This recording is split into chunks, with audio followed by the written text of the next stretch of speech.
হাঁহিৰে জীৱন সুন্দৰ কৰা চকুৰ পানীৰে নহয়। পানীটো নিবলৈ অহা মানুহজন বিচুৰ নাপায়, দুটা বাল্টিং লৈ আহে, পানী তোলে আৰু বাল্টিং দুটা লৈ পেলাই লাহেকৈ ৰাস্তাটো ক্ৰছ কৰি গুচি যায়। তেওঁ মান অভিমান খং মই চব দেখিছোঁ। চাইকেল মাৰি পংপঙাই ঘূৰি থাকোঁতেই কোনোবাই ক'লে বিষ্ণুমা মৰিল নহয়, বন্ধ কৰ, মোৰ এই ৰাজ্যত কোনেও হৰিনাম ল'ব নোৱাৰিব। মই যে তেজপুৰৰ পৰা মানে ওলাই যোৱাটো মোৰ টাৰ্ণিং পইণ্ট। কিন্তু তেওঁলোকৰ সেই খানদানী পৰিয়ালটোত সেইখিনি কিয় নাই? মই ইণ্টাৰভিউ শুনিয়ে গ'লোঁ, তেওঁলোকৰ মাজত হেৰি হৈছে, ছেপাৰেশ্যন হৈছে।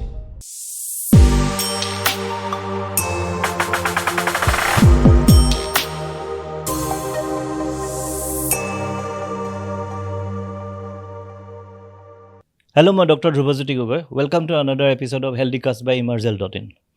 ইমাৰ্জেল.in হৈছে এনেকুৱা এটা অনুষ্ঠান যিটো মধ্যবিত্তৰ কাৰণে উৎসৰ্গিত।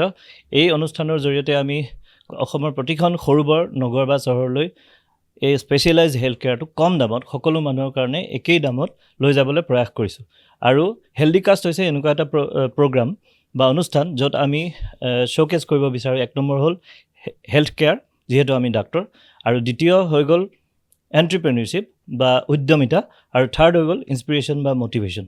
প্ৰতিটো হেল্ডিকাষ্টৰ এপিছডত আমাৰ লগত এনেকুৱা এজন বিশিষ্ট ব্যক্তি উপস্থিত থাকে, যি নিজৰ জীৱনত এটা ছাকচেছ লেভেল বা মহত্বৰ এটা লেভেল তেওঁ অতিক্ৰম কৰিছে বা হাচিল কৰিছে। আৰু আমি ভাবোঁ যে তেনেকুৱা এজন ব্যক্তিৰ বিশেষ উপস্থিতিয়ে আমাৰ অসমৰ নৱপ্ৰজন্মক যথেষ্ট মটিভেশ্যন বা ইনস্পিৰেশ্যন দিয়াৰ থল আছে। ঠিক তেনেকুৱা এজন ব্যক্তি আজি আমাৰ ষ্টুডিঅ'ত উপস্থিত আছে। আপোনালোকে থাম্বনেইল দেখি নিশ্চয় গম পাইছে, নামেই যাৰ পৰিচয় শ্ৰী লোকনাথ গোস্বামী। তো তেখেত অহাৰ কাৰণে আজি আমি ধন্য। গোস্বামীদা, আপোনাক স্বাগতম। ধন্যবাদ আজি এই অনুষ্ঠানটো অহাৰ কাৰণে। আৰু আমি চিয়'ৰ যে আপোনাৰ লাইফৰ ষ্টৰিটো আজি আমি মানুহক ক'ম। মোকো ইয়ালৈ মতাৰ কাৰণে। হয়। আৰু এটা মই তোমাৰ পৰা এতিয়া যিখিনি শুনিলোঁ বা ময়ো গম পাওঁ, মই দেখি থাকোঁতো এটা মহৎ উদ্দেশ্য লৈ এইটো কৰা হৈছে। গতিকে মই ইয়ালৈ আহিবলৈ পাই নিজেও ভাল পাইছোঁ। আৰু হেল্থ কেয়াৰ এইটোতো এটা গুৰুত্বপূৰ্ণ। এই বিষয় লৈ পেলাই বহুত কথা পাতিবলগীয়া আছেই। আমি বিচাৰোঁ যাতে প্ৰতিজন মানুহে সুন্দৰ স্বাস্থ্য পাতি লৈ ভালকৈ মানে জীৱন নিৰ্বাহ কৰিব পাৰে, যাপন কৰিব পাৰে। তেনেকুৱা এখন সমাজ, তেনে এটা ব্যৱস্থা আমি সদায় মানে কামনা কৰোঁ। গতিকে আজি ইয়ালৈ আহি মই ভাবিছোঁ যে অচিৰেই আমাৰ সমাজত সেই ধৰণৰ এটা মানে ব্যৱস্থা গঢ়ি উঠিব। হয়, মানুহে যাতে হাঁহিব পাৰে। আপোনালোকৰ আশীৰ্বাদ লাগিব। মানুহে হাঁহিব লাগে, আজিকালি হাঁহিব লাগে। এতিয়া আমি একদম আৰম্ভণিৰ পৰা আৰম্ভ কৰিম। আপোনাৰ জন্ম ক'ত হৈছিলে, পঢ়া শুনা প্ৰাথমিক, তাৰপিছত কেনেকৈ? মই তেজপুৰৰ। হয়। তেজপুৰ বুলি ক'লে জানেই আৰু সকলোৱে, ঐতিহাসিক এখন সাংস্কৃতিক ঠাই, নগৰী। তেজপুৰৰ সমীপৰ এখন গাঁওখনৰ নাম বেচেৰীয়া। মূল গাঁওখন বেচেৰীয়া, তাৰে এটা অংশ বাম এইবিলাক থাকে নহয়, গাঁও, বাম গাঁও, বেচেৰীয়া এটা গাঁৱত। আৰু টাউনৰ পৰা বেছি দূৰ নহয়, গতিকে তাতেই জন্ম হ'ল। আৰু সেইবিলাকৰ কথা আছিলে। দেউতা সত্ৰ আছিল। আমাৰ আচলতে ব্ৰাহ্মণ বা গোসাঁই পৰিয়ালবিলাকৰ আগৰ পৰম্পৰাটো অলপ বেলেগ ধৰণৰ আছিলতো। যেনেকৈ আমাৰ সত্ৰ আছিলে, গতিকে দেউতাই সত্ৰ চলাবৰ কাৰণে সত্ৰবিলাকো আকৌ তেতিয়া অকণমান ভিতৰৰ ঠাইত, যিটো ইণ্টেৰিয়ৰ বুলি কোৱা যায়, তেনেকুৱা ঠাইত পাতিছিলে, য'ত মানে স্কুল এইবিলাকো গঢ়ি উঠা নাছিল। গতিকে সত্ৰই বিকল্প হিচাপে স্কুল, মানে এডুকেশ্যনেল ইনষ্টিটিউট হিচাপে কাম কৰিছিলে। গতিকে সেইকাৰণে গাঁৱৰ ভিতৰত কৰিছিলে। এতিয়া আমাৰ আকৌ কথা তেনেকুৱা যে ইমান গাঁৱৰ ভিতৰত দেউতাই কিয় ঘৰ বনালে, আমি ইমান গাঁৱৰ ভিতৰত জন্মগ্ৰহণ কৰিলোঁ। দেউতাই কৈছে নহয়, আমি এটা উদ্দেশ্য লৈ ইয়াত আছিলোঁ, তাতে আমাৰ জন্ম হ'ল। কিন্তু মোৰ এটা ভাগ্য আছিলে যে আগবেলা যদি মই গাঁৱত থাকোঁ, বোকাপানী খচকি, মহৰ শিঙৰ পেপাৰ বা গাঁও ভূঁই এইবিলাক চাই মেলি, ঠিক পিছবেলা মই আকৌ টাউনলৈ ওলাই আহিব পাৰোঁ। বান থিয়েটাৰ, নাটক চাটক চাব পৰা অৱস্থা এটা আছিলোঁ। থুলমূলকৈ তেনেকুৱাই আৰু মোৰ পৰিচয়টো। তাৰপিছত আপোনাৰ এডুকেশ্যন, পঢ়া শুনা? মই তাৰ বেচেৰীয়া যিখন LP স্কুল, তাৰ পৰাই পাছ কৰিলোঁ। তাৰপিছত বেচেৰীয়া হাইস্কুলৰ পৰা মই মেট্ৰিক পাছ কৰিছোঁ। তাৰপিছত দৰং কলেজৰ পৰা কেমিষ্ট্ৰি অনাৰ্ছ লৈ BSc পাছ কৰি মাষ্টাৰ ডিগ্ৰী কৰা। কোন চনৰ কথা? এইটো BSc পাছ কৰিছোঁ মই 73-ত। 73-ত আপুনি কেমিষ্ট্ৰিত অনাৰ্ছ লৈ মই দৰং কলেজৰ BSc পাছ ডাঙৰ কৰিছোঁ কথা। 73-ত। পাছ কৰাৰ পিছত ব্যক্তিগত বহুত কথা বতৰা থাকে। মই কিবা এটা কাৰণত পঢ়া শুনা কৰা নহ'ল আৰু মই বেয়া নাছিলোঁ পঢ়া শুনা। আৰু কিনো আপুনি তেতিয়াৰ দিনৰ ষ্টেণ্ডাৰ্ডত বহুত পঢ়িছে। মই গুচি গ'লোঁ আৰু গৈ পেলাই প্ৰথমতে এখন তাৰ হায়াৰ ছেকেণ্ডেৰী তেজপুৰ একাডেমী ভাল এষ্টাব্লিছ স্কুল দেই, তাত কিছুদিন শিক্ষকতা কৰিছিলোঁ। শিক্ষকতা কৰাৰ পিছত মই হঠাতে মানে তেতিয়া আৰু এইবিলাক ইণ্টাৰভিউ দিয়ে নহয়। মোৰ আকৌ ভাল আছিলে, মই য'তেই ইণ্টাৰভিউতে চাকৰি পাওঁ। এইটো বাহাদুৰিকৈ কওঁ আজি মই। আৰু 4টা চাকৰি পাইছিলোঁ মই। তাৰ ভিতৰত বাছি বাছি যিহেতু ৰিলেটেড টু কেমিষ্ট্ৰি মোৰ নিজৰ ছাবজেক্ট, গতিকে মই নামৰূপ থাৰ্মেল পাৱাৰ ষ্টেচনৰ তাত মানে এছিষ্টেণ্ট কেমিষ্ট হিচাপে মই চাকৰি কৰিবলৈ গুচি গ'লোঁ। কোন চনৰ কথা? এইটো 76ৰ জুলাই মাহত গৈছোঁ মই। 76 এই জুলাই মাহ চলিছে 76 হিচাপ কৰি ল'ব লাগিব। আৰু এই তেজপুৰৰ পৰা নামৰূপলৈ যোৱাটো এইটো এটা মোৰ জীৱনত টাৰ্ণিং পইণ্ট।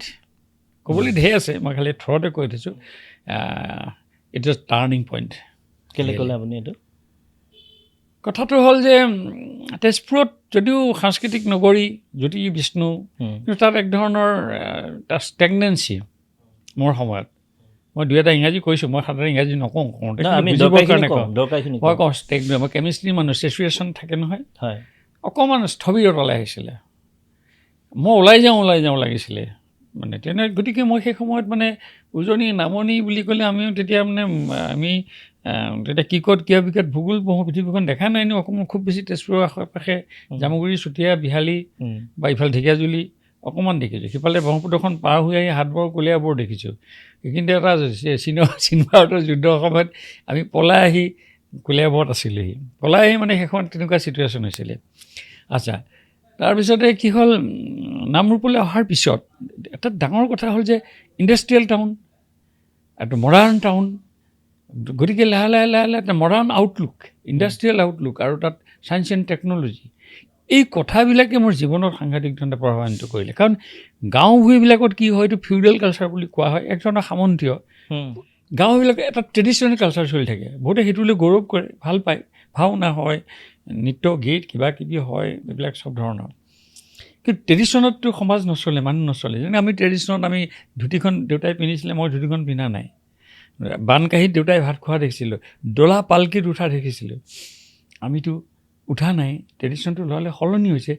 নামৰূপলৈ গৈ মই যে ইণ্ডাষ্ট্ৰিয়েল টাউন এখন দেখিলোঁ, তাৰ ওচৰৰ পাছত দুলীয়াজান, ডিগবৈ, তাৰপিছত ডিগবৈৰ চাহ বাগিচা দেখিলোঁ, প্লাইউড ফেক্টৰী দেখিলোঁ, কোল ইণ্ডিয়া দেখিলোঁ।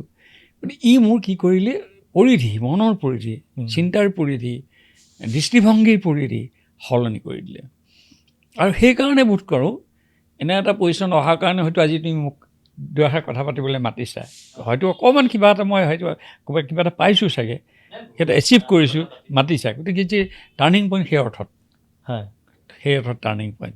তেতিয়া আপুনি মানে এই যে আপুনি যিটো আপুনি কেমিষ্ট জব, যিটো আপুনি এছিষ্টেণ্ট কেমিষ্ট হিচাপে গ'লোঁ মই, তাত আপুনি জইন কৰিলে, তো আপুনি নতুন এখন হেৰি মানে ইণ্ডাষ্ট্ৰিয়েল টাউনত গোটেই আউটলুক বদলি গ'ল চাগে। তেতিয়াৰ ষ্টেণ্ডাৰ্ডৰ আপুনি you are connecting to whole world বা আমাৰ ইণ্ডিয়াৰ লগত কানেক্ট হৈছে, বিভিন্ন ঠাইৰ মানুহ আহি কাম কৰিছে। তো এইবিলাকে আপোনাক পৰৱৰ্তী সময়ত কেনেধৰণে হেল্প কৰিছে? এটা হ'ল টেকনিকেল, ইণ্ডাষ্ট্ৰিয়েল, মই ক'লোঁ ঔদ্যোগিক এটা সেইটো হৈছে। কিন্তু সেইটোৰ উপৰিও ছ'চাইটি, সমাজ, মই যেতিয়া তেজপুৰ, জামুগুৰি, চুতীয়া, ঢেকীয়াজুলি বা নগাঁও ফুৰি আছোঁ, সেইখন সমাজৰ সৈতে নামৰূপ, দুলীয়াজান, ডিগবৈ, শিৱসাগৰ, বৰহাট, যোৰহাট, এই অঞ্চলবিলাকৰ যিটো তাৰ সামাজিক যিটো এটা কথা কৈছোঁ, ইয়াত হয়তো মই তেজপুৰত থাকোঁতে মই কোনোবা এজন গোহাঁই বা এজন গগৈ মানুহ, তাততো গোহাঁই গগৈ বিশেষকৈ আহোমসকলৰ এখন বিশাল সমাজ আছেতো। তেতিয়া কি হ'ল, মই লাহে লাহে আহোমসকলৰ সম্পৰ্কত ইমান ধ্যান ধাৰণা নাছিলে। মই ৰংঘৰ দেখা নাছিলোঁ, মই তলাতল ঘৰ দেখা নাছিলোঁ। আৰু তাত মই দেখিলোঁ, মই শুনিবলৈ কওঁ যে মানে মই অকণ ধেমালি কৰিও কথা কওঁ যে আগতে কি হয়, গান শুনিছোঁ দীপালী বৰঠাকুৰ, ভূপেন হাজৰিকা, জয়ন্ত হাজৰিকা, বীৰেণ দত্ত, নলিনী চৌধুৰী গান শুনিছোঁ। কিন্তু উজনি অসমলৈ গৈ গৈ দেখিছোঁ কোনোবা চাওনাং, কোনোবা লাহন, কোনোবা সোণোৱাল, কোনোবা গোহাঁই, কোনোবা গগৈ, কোনোবা দহোটীয়া। তেতিয়া লগে লগে দেখিছোঁ উপাধিৰ এখন মই বিশাল দেখিছোঁ দেই। কৈ পেলাই দেখিছোঁ আপুনি বোলে মই সেনচোৱা, আপুনি মই বোলে ৰাইডঙীয়া, আপোনাৰ ঘৰ ক'ত, মই বোলে বৰফুকন, মোৰ ঘৰ হেৰিত এই মানে জকাইত ডিব্ৰুগড় গতিকে লাহে লাহে লাহে লাহে মই সমাজখন বেলেগ ধৰণে দেখিলোঁ সেইকাৰণে মই এইবিলাক ওলালে ক'ম যে মোৰ গানত পিছলৈ গৈ ৰং পিৰাভা বসুমতাৰী নহয় ভিন পৰ আপোন মানে সজাওঁ যদি আপোন এখন ঘৰ এতিয়া লাহে লাহে লাহে লাহে আমি যিটো ট্ৰেডিশ্যন আছিলে অকণমান জাত পাত ধৰ্ম সম্প্ৰদায় এই ধৰণৰ কিছুমান কণ্ট্ৰাডিকশ্যন ছ'চিয়েল কণ্ট্ৰাডিকশ্যন আছিলে আমি এইবিলাক বুজি পোৱা নাছিলোঁ গতিকে ট্ৰেডিশ্যন যিটো আছিলে সেইটো পিছত লাহে লাহে মই অকণমান ট্ৰেডিশ্যনৰ বিৰোধ হৈ গ'লোঁ যে এইবিলাকেই মূল কথা নহয় আপুনি দেখিলে যে পৃথিৱীখন ইয়াত আউটকৈ হ'ল গতিকে লাহে লাহে লাহে লাহে লাহে দেউতাহঁতৰো দুখ নাছিলে দেউতাহঁতে যিটো ট্ৰেডিশ্যন ডাঙৰ দীঘল হৈছিলে মাহঁতৰ দুখ নাছিলে মাহঁতে সদায় খালি কয় এইটো নাচাবি এইটো নাখাবি এইটো নাযাবি এনেকুৱা আছিলে আমি গাঁৱত যেতিয়া একেলগে ভোজ তোজ হয় গাঁৱত আমাক ভোজ খাবলৈ নিদিয়ে কাৰণ সম্প্ৰদায়টো নিমিলে পাৰ্থক্য আছে কাৰণ ওখচাপৰ গতিকে এইবিলাক কাৰণে নিমিলে কিন্তু যেতিয়া মই ইণ্ডাষ্ট্ৰিয়েল চাকৰি কৰিলোঁ কেণ্টিনত চাবলৈ গৈছোঁ তেতিয়া তাৰ কি ধৰ্ম কাৰ কি জাত কোন সম্প্ৰদায় কোন উচ্চ মইতো একেলগে খাবলৈ গৈছোঁ সেইবিলাকো কথা তাৰপিছত লাহে লাহে লাহে লাহে লাহে লাহে সোণোৱাল কছাৰী তাৰ মিচিং সম্প্ৰদায় তাৰপিছত তাত দেখিলোঁ মই তিৱা সম্প্ৰদায় তাৰপিছত তাত মই দেখিলোঁ বিভিন্ন ধৰণৰ জনগোষ্ঠীয় সমাজবিলাক এইবিলাক দেখি পেলাই মই দেখিলোঁ পৃথিৱীখন বহুত ভাল আমি খুব গন্ধিয়া তাত আছিলোঁ এইটো এটা কিন্তু মোৰ জীৱনৰ টাৰ্ণিং পইণ্ট বুলি যে কৈছোঁ এইটো মোক সহায় কৰিছে মই আমাৰ সমাজখন অধ্যয়ন কৰিবলৈ মই সুবিধা পালোঁ আৰু মই বেছি বেছি মানুহৰ মানে হেৰি হয় মোক মানুহে ভাল পায় মই গৌৰৱেৰে ক'ব পাৰোঁ যে মই মানুহে মোৰ মানে হেৰি নাই কোনো হিপক্ৰেচি কোনো ডিপ্ল'মেচি নাই তাৰমানে সেইকাৰণে মই য'তে যাওঁ তেতিয়া মানুহ আঁকোৱালি লয় মই যেতিয়া একদম ঠেঙাল কছাৰী গাঁও এখনলৈ গ'লোঁ তিনঠেঙীয়া বুলি এখন ভিতৰৰ গাঁও আছে এই ডিব্ৰুগড়ৰ ভিতৰত জকাই ফালে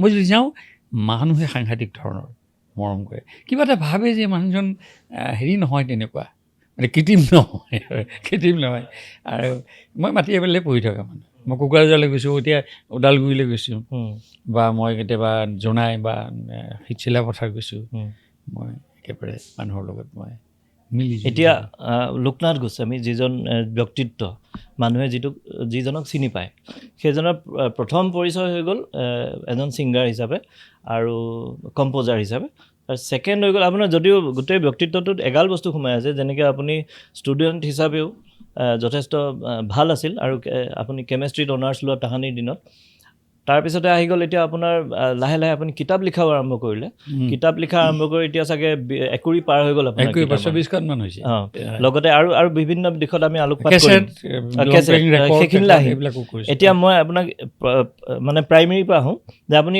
গানৰ প্ৰতি আকৰ্ষণটো কেনেকৈ আহিছিলে ইয়াত ক'ৰবাত এই তেজপুৰৰ প্ৰভাৱ আছে নেকি নহয় প্ৰথম মোৰ ঘৰখন আৰু গাঁওখন এইটো কথা মই ক'বই লাগিব যে ঘৰখন কি হয় মই ক'লোঁ ন সত্ৰৰ পৰিৱেশ এটাত সদায় মানে দবা শংখ বা দেউতা মাহঁত মানে কিবা এটা আছেই আৰু দাদা বাইদেউ আমাৰ ঘৰখন তেনেকুৱা এটা আছিলে গান টানৰ চৰ্চা হয় তাৰপিছত আটাইতকৈ মই নাম ল'ব লাগিব কেইটামান কথা এটা হ'ল গাঁওখন আমাৰ গাঁওখন চহকী গাঁও আছিলে এটা মঞ্চ আছিলে বৰ নামঘৰ আছিলে তাৰপিছতে ভাওনা হয় গতিকে মই সৰুতেই যে সূত্ৰধাৰী নৃত্য বা এই যে সৰু ধেমালি বৰ ধেমালি এই যে হেৰি খোলতাল এইবিলাক তাৰপিছত নাটক হয় তেতিয়াতো আৰু মানে কি হয় বুৰঞ্জীমূলক নাটক হয় মানে মাইথলজিকেল ছ'চিয়েল নাটক হয় গতিকে এই নাটক মই অভিনয় কৰিছোঁ মোৰ আৰু এটা কথা হয় মই গানৰ পৃথিৱীখনত যদিও মই চবেই তেনেকৈ গানৰ মানুহ বুলি কয়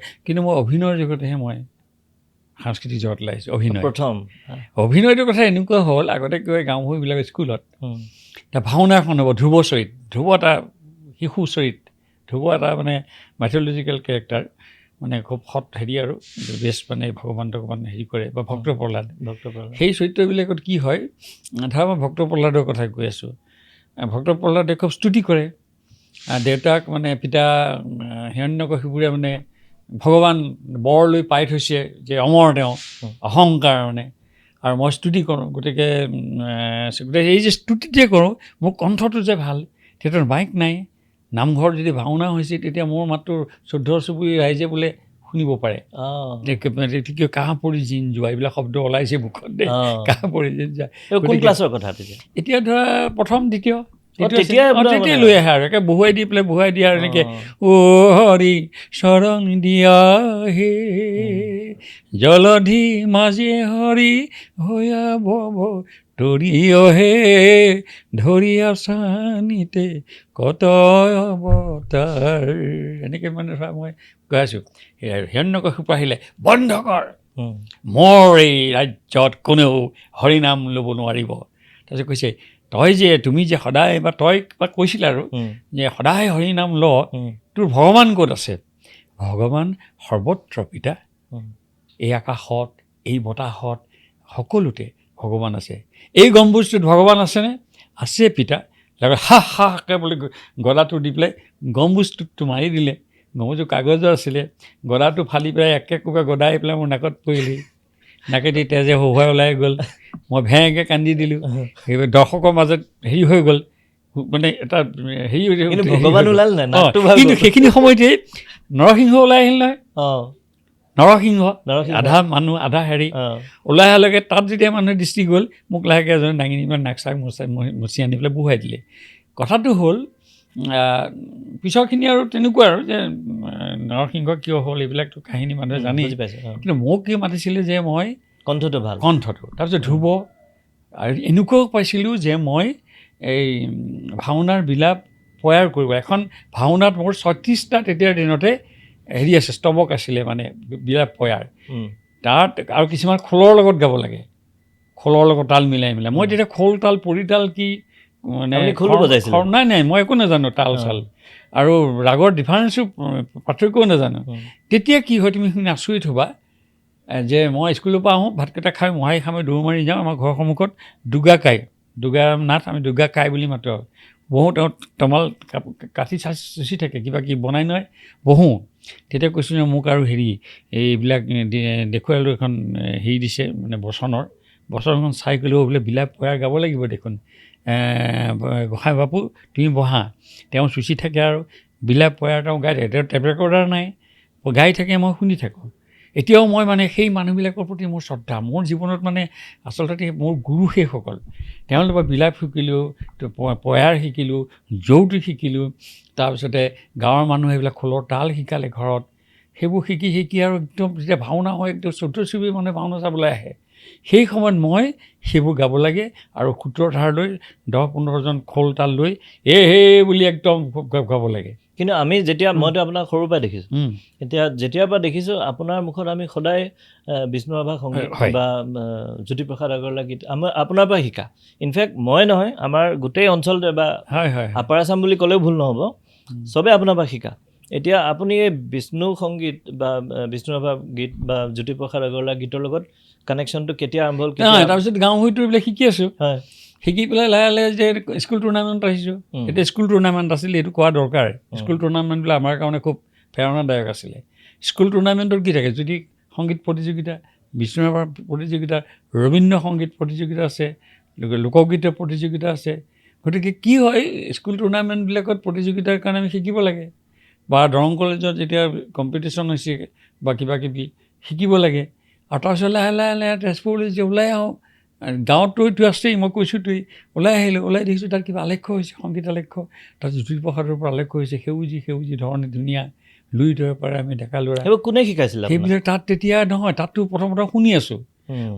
শুনি যেতিয়া কম্পিটিশ্যন হ'ল জ্যোতিপ্ৰসাদৰ কি গান গাম, তেতিয়া লগে লগে হয়তো চিলা বাইদেউ আছে, আজি নাম লৈছোঁ, নাই মীৰা বাইদেউ আছে, গোটেই নামকেইটা কৈ দিয়ক।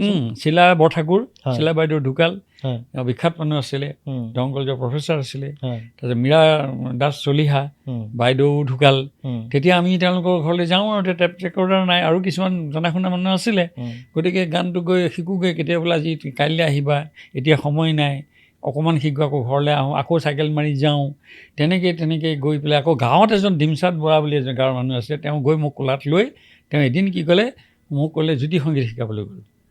জ্যোতি সংগীত শিকাই তেওঁ মোক চাইকেলত তুলি বহুত দূৰত এখন ফাংচনত গান গাবলৈ লৈ গৈছিলে মোক।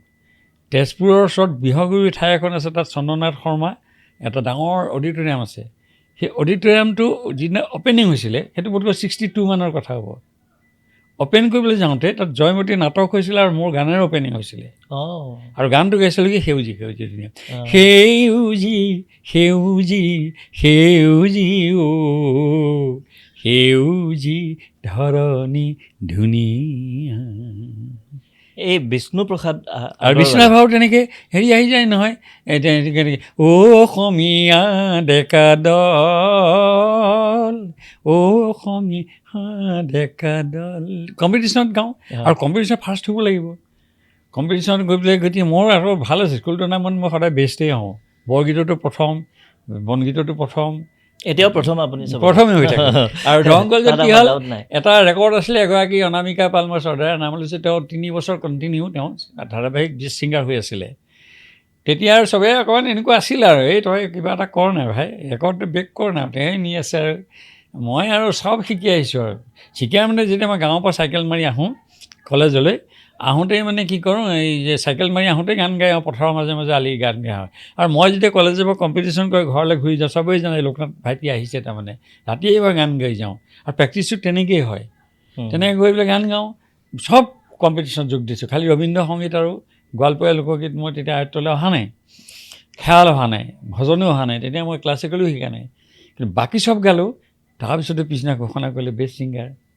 গতিকে দৰং কলেজত পুৰণি জেনেৰেশ্যনৰ আগৰ জেনেৰেশ্যনৰ মানুহবিলাকে ষ্টুডেণ্টবিলাকে আমাতকৈ ছিনিয়ৰ মোক মানে কান্ধত লৈ পেলাই গোটেই মানে আমলখি গছৰ কৃষ্ণচূড়া তলত ঘূৰাই ফুৰিছিলে। আৰু মোক তাৰপিছত সেই ফটোখন অসন্মানিত ওলাইছিলে, অসন্মানিত ওলাল, ফটো ওলাল, সেই অসন্মানি গ'ল, সেইটো 71ত ওলাল, 71ৰ কথা, 71 চনত। কিন্তু মৃণাল তালুকদাৰ সাংবাদিক, তেওঁ এই হেৰি নন্দ তালুকদাৰ ফাউণ্ডেশ্যনৰ কাম কৰিছিলে, তেওঁ পুৰণি পেপাৰ ৰাখিছিলে। ৰাখোঁতে এদিন আজি 2-3 বছৰমানৰ আগতে পুৰণি চাকৰি দেখিলে অসন্মানিত মোৰ ফটোখন। তেওঁ মোৰ মেইল খুজি পেলাই, মেইলত মই কাপ এটা লৈ অসন্মানি উঠা ফটোখন 71 চনত ফটোখন পঠিয়াই থৈ দিছে তেওঁ। সেইটোৱে কাহিনী। এতিয়া ইয়াতে এটা কথা আহি যাব, আমি অকণমান ঈৰ্ষা কৰোঁ মানে তেজপুৰৰ মানুহক, কাৰণ কালচাৰেলি তেওঁলোক মানে বহুত ৰিচ এটা জেগাত জন্ম হৈছে, আপুনিও, কাৰণ তাৰ পৰা আমাৰ বিষ্ণু ৰাভা হওক, জ্যোতিপ্ৰসাদো ইভেন ভূপেন হাজৰিকালৈকে সকলো তাৰ পৰাই আহিছে, বাণ থিয়েটাৰ চবেই জানে, তো আপুনিও তাৰ পৰা জন্ম হৈছে। গতিকে এই যে আপুনি এই পৰিৱেশটোত বিষ্ণুপ্ৰসাদ ৰাভা বা জ্যোতিপ্ৰসাদ আগৰৱালাক কেতিয়াবা আপুনি নিজে সুখৰিয়ে লগ পাইছিলেনে বা ফণী শৰ্মা? এইখিনি এটা কথা কওঁ, মই আৰম্ভণি কৰিলোঁ, মই যে তেজপুৰৰ পৰা মানে ওলাই যোৱাটো মোৰ টাৰ্ণিং পইণ্ট। কথাটো চব ক্ষেত্ৰত এটা ছিচুৱেশ্যন থাকে, ষ্টেগনেঞ্চি থাকে। তাৰপিছত ইতিহাস খুব গল্ডেন, মানে সোণালী। কাৰণ আমি যেতিয়া পাইছোঁ, এতিয়া বৰ্তমানটো লাহে লাহে ধূসৰ হৈ আহিছে। কাৰণ জ্যোতিপ্ৰসাদ নাই, বিষ্ণুৰাভাও নাই। আমি যি সময়ত বিষ্ণুৰাভা পাইছোঁ, সেইখন বিষ্ণুৰাভা গান তেনেকৈ নাটক কৰে, কিন্তু চিৰাজ কৰা দিছোঁ, ভোগজৰা কৰা দিছোঁ, এমুঠি চাউল কৰা দিছোঁ, পানী সমাৰ অভিনয় আমি দেখিলোঁ। বিষ্ণুৰাভাক আমি তেতিয়া বিষ্ণুৰাভা পলিটিকেল লিডাৰ, ভাষণ দিবলৈ যায়, বিহু নিৰ্দিষ্ট বক্তা, বিশিষ্ট অতিথি। আৰু আমি যেতিয়া বাণ থিয়েটাৰত গান গাওঁ, তেওঁলোকে সন্মুখত টিনৰ চেয়াৰত বহি অনুষ্ঠান চাই থাকে। গতিকে কি হ'ল, বিষ্ণুৰাভাক ভালকৈ দেখিলোঁ। আৰু দেখাৰ পিছত কি হ'ল, যেতিয়া বিষ্ণুৰাভা ঢুকাইছে, সেইদিনা মই জুন মাহ 20 তাৰিখ নহয়, 19 তাৰিখে ৰাতি ঢুকাইছে, মানে 20 তাৰিখ। আমাৰ জুন মাহৰ 26 তাৰিখে মেট্ৰিকৰ ৰিজাল্ট দিছে। মই কৈছোঁ মেট্ৰিক দিছোঁ, চাইকেল মাৰি পংপঙাই ঘূৰি উঠোঁতেই কোনোবাই ক'লে বিষ্ণুৰাভা মৰিল নহয়। হয় নেকি? মাৰিলোঁ কুলি পাৰিলে। মানে বিষ্ণুৰাভাৰ ঘৰৰ সন্মুখত মোৰ ডাঙৰ বাইদেউৰ ঘৰ। চাব দেই কেনেকুৱা সংযোগবোৰ। গতিকে আমি জিলা পূজা চাবলৈ আহোঁ, বেলুন কিনিবলৈ আহোঁ, কিবা কিবি কৰিবলৈ আহোঁ, বাইদেউহঁতৰ ঘৰত থাকোঁ। বাইদেউহঁতৰ ঘৰৰ সন্মুখত বিষ্ণুৰাভাৰ ঘৰ, আৰু বাইদেউহঁতৰ ঘৰৰ পিছফালে, বাৰীৰ পিছফালে বাণ থিয়েটাৰ, অকণমান দূৰত চন্দ্ৰধৰ গোস্বামীৰ ঘৰ, কলিবাৰী সেইখিনি, সিফালে ফণী শৰ্মাৰ ঘৰ। গতিকে তাতে থাকোঁ, থাকি গতিকে আমি ৰাস্তাতে ইফাল সিফাল। ৰাতিপুৱাই ভিনদেউহঁতৰ এটা কুঁৱা আছিলে, দ কুঁৱা, তলৰ পৰা পানী তুলিবা, শিকলি লগাই দেই, এই যে শিকলি লগাই পানী তুলিলে হুইল দি, প্ৰথম মানে হুইলটো যেতিয়া বাজে তেতিয়া গম পায় এজন মানুহে পানী নিবলৈ আহিছে। পানী লৈ ঘূৰি যোৱাৰ পিছত ভিনদেউৱে উঠি পেলাই পানী তোলে। তেতিয়া পানী তুলিব লাগে, দামকল নাই, এইবিলাক নাছিলে, মটৰো নাই। পানী তুলিবলৈ অহা মানুহজন বিষ্ণুৰাভা দুটা বাল্টিং লৈ আহে, পানী তোলে আৰু বাল্টিং দুটা লৈ পেলাই লাহেকৈ ৰাস্তাটো ক্ৰছ কৰি গুচি যায়। সেই তেনেকৈ বিষ্ণুৰাভাক দেখিছোঁ, কোনেও দেখা নাই কিজনী জীৱনত বেলেগে। তাৰপিছত বিষ্ণুৰাভা যেতিয়া ঢুকাইছে, মই গম পালোঁ নহয়, চাইকেলখন থ'লোঁ বাইদেউৰ ঘৰত, তো লগৰ ল'ৰাৰ লগত আৰু শ্মশানৰ ফালে গুচি গ'লোঁ আমিও। সেই মহাভৈৰৱৰ ফালে, মৰাভৰলীৰ ফালে এখন শ্মশান আছে, ভৈৰৱী দেৱালৰ ওচৰত, মানে তাতেই সৎকাৰ তৎকাৰ হৈছে আৰু হৈ অহাৰ পিছত মানুহবোৰ উদাস এটা হৈ ঘূৰি আহিছে আৰু ঘূৰি আহোঁতে যে নাই আৰু ধৰা কেনেকুৱা এটা হৈছে সাংঘাতিক কিবা এটা জ্বলি আছিলে হঠাতে নুমাই গ'ল খালী কিবা যেন নাই। আচ্ছা, সেইখিনি সময়ত সেই চিটুৱেশ্যনটো লৈ পৰিৱেশটো লৈ পেলাই হীৰেণ ভট্টাচাৰ্য এটা কবিতা লিখিছিল। পিছত কবিতাটো মোৰ চকুত পৰিলে। মই দেখিছোঁ মই যিখিনি দেখি আহিলোঁ, কবিতা মই কৈ আছোঁ, মই যিখিনি দেখি আহিলোঁ যে বিষ্ণুৰাভা নাই, মানুহবিলাকে তেওঁক দাঙি লৈ গৈছে, কমিউনিষ্ট পাৰ্টিৰ মানুহ ৰঙা কাপোৰেৰে ঢাকি লৈ গৈছে, বিশাল বুকু বক্ষ লৈ গৈছে। এইটো হ'ল বাস্তৱ জীৱন। আৰু হীৰেণ ভট্টাচাৰ্যৰ ঘৰত বহি তেওঁ কল্পচিত্ৰ মানে চিত্ৰ আঁকি আছে। তেওঁ কল্পিত চিত্ৰ তেওঁ লিখিছে, চকুৰ পানীৰে ভৰি উঠে মোৰ আয়ুৰ দুচকু, এতিয়া কি সতে মই ঘৰলৈ উভতো, এইটো পিছত গানো হৈছে। তোমাৰ সেই গৰ্বিত বুকু ৰঙা পতাকাৰে ঢাকি থলোঁ, সাগৰ স্পন্দিত দেহ কান্ধত তুলি ল'লোঁ, এতিয়া কি সতে মই ঘৰলৈ উভতো। তাৰপিছত পঢ়িটো মোৰ মনত পৰি গ'ল। লগে লগে মই কৰিলোঁ কি, সেইটো সুৰেৰে সজালোঁ। সুৰেৰে সজাই ক'ৰবাত গাইছোঁ, কিন্তু ৰেকৰ্ড কৰা নাই। মই গাইছোঁ, সেইটো গাওঁৱে মই, সেইটো ময়ে গাওঁ। মই শব্দটো নকওঁ মই, কিন্তু অহংকাৰ বুলি কয়, কিন্তু মই গাওঁ বাৰু জানিবগৈ। এনেকুৱা আছিলে, অহংকাৰ বুলি নকয়, সঁচা কথাটো ক'লে এইটো তথ্য বুলিও কয়। তথ্য। চকুৰ পানীৰে ভৰি উঠে, এইটোতো আপুনি সুৰ কৰা আমি মোৰ আয়ুৰ দুচকু, এতিয়া কি সতে মই ঘৰলৈ উভতো, তোমাৰ সেই গৰ্বিত বুকু ৰঙা পতাকাৰে ঢাকি থলোঁ, সাগৰ স্পন্দিত দেহ কান্ধত তুলি ল'লোঁ, এতিয়া কি সতে মই ঘৰলৈ উভতো, এতিয়া কি সতে মই ঘৰলৈ উভতো, তুমি যে নাই বিষ্ণুৰাভা। অকণমান মানে দুখ লগা। মই এবাৰ ক'ৰবাত গাই থাকোঁতে মোৰ চকু পানী ওলাই গ'ল। বুজি পাইছোঁ মই। এগৰাকী শিল্পী নামেই লৈছে, মঞ্জুষা মহন্তই লগে লগে ফোন কৰি কৈছেহি, দাদা আছে নেকি বোলে এটা ষ্টুডিঅ'ত আৰু দিয়কচোন। দাদা মোৰ চকু পানী ওলাই গ'ল, কি গাইছে আপুনি, কেনেকুৱা সুৰ, আৰু গোটেই ছবিখন ভাঙি উঠিছে।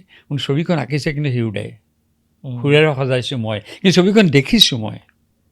আপুনি নিজে সেই চিটুৱেশ্যনটো মনত পৰিছে। গতিকে এই ধৰণৰ কথা কিছুমানে মনত দোলা দি থাকে আৰু ভাল। এতিয়া আপুনি এনেকৈ পোৱাখিনি আমি গম পালোঁ, কিন্তু সাংগীতিকভাৱে কেতিয়াবা তেখেতৰ পৰা আপুনি বিষ্ণুৰাভাৰ সংগীত নিজে শিকাৰ সুবিধা পাইছিলে? নাই, সেইখিনি নাপালোঁ। তেতিয়া মই ক'লোঁ নহয়, বিষ্ণুৰাভাই তেতিয়া নাটক কৰে, আৰু তেওঁৰ পিছৰ ফালতে তেওঁৰ জীৱনটো বেলেগ ধৰণৰ হৈ গ'ল। তেওঁ যিসময়ত গান টান গাইছিল, তেতিয়া সেই সময়ত সঁচা অৰ্থতে কলাগুৰু, মানে কলা সাধনাই কৰে। পিছত তেওঁ RCPI মুভমেণ্ট কৰিলে, তেওঁ অজ্ঞাতবাস কৰিলে, জেললৈ গ'ল, জেলৰ পৰা ওলাই আহি MLA হ'ল, হোৱাৰ পিছত চিনেমাই প্ৰতিধ্বনি, এৰাবতৰ সুৰ, তাৰপিছত তোমাৰ চিৰাজ, এইবিলাকৰ লগত জড়িত হ'ল। তাৰপিছতে আৰু কৃষক সংগ্ৰামৰ লগত জড়িত হ'ল। গতিকে আজি বোলে খোৱাং, কালি বোলে গোটেই অসমখন ঘূৰিলে, কালি বোলে বেলতলা, কালি বোলে বেলচৰ, কালি বোলে ওদালগুৰি, কোকৰাঝাৰ।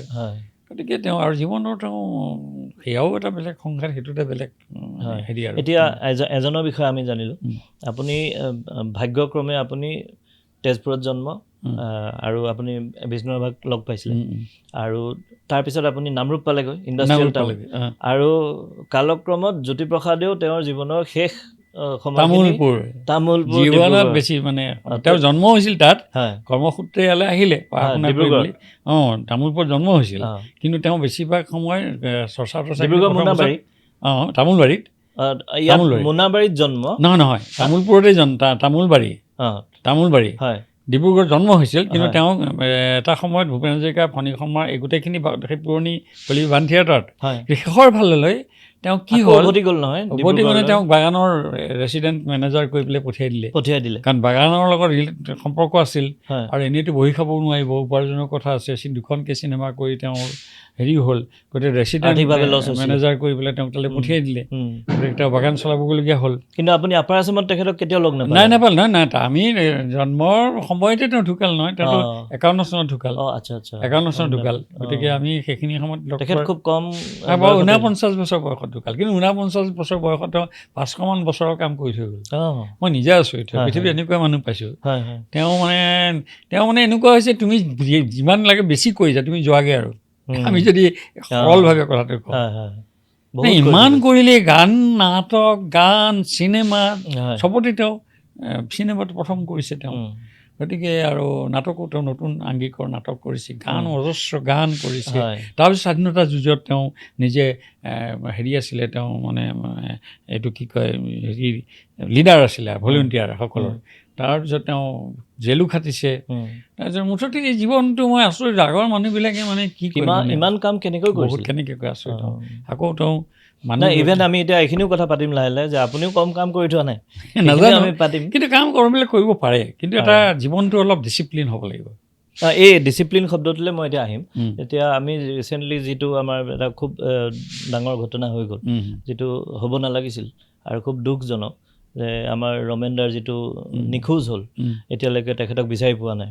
এতিয়া যদি আমি হিষ্ট্ৰী পাত লুটিয়াওঁ, জ্যোতিপ্ৰসাদক যেনেকৈ আপুনি আঁতৰাই দিলে বা বিষ্ণুৰাভাক আঁতৰাই দিলে, অসমীয়া সংস্কৃতিৰ যিটো হিষ্ট্ৰী বুৰঞ্জী আধাখৰীয়া হৈ যাব, ঠিক তেনেকৈ ৰমেন দাহঁতক বা তেখেতৰ বৰুৱা ফেমিলিটোক আঁতৰাই দিলে, যিয়ে 29খন চিনেমা উপহাৰ দিছে অসমীয়া জাতিক, এই আমাৰ বুৰঞ্জীখন কিন্তু তাতে খালী হৈ যাব।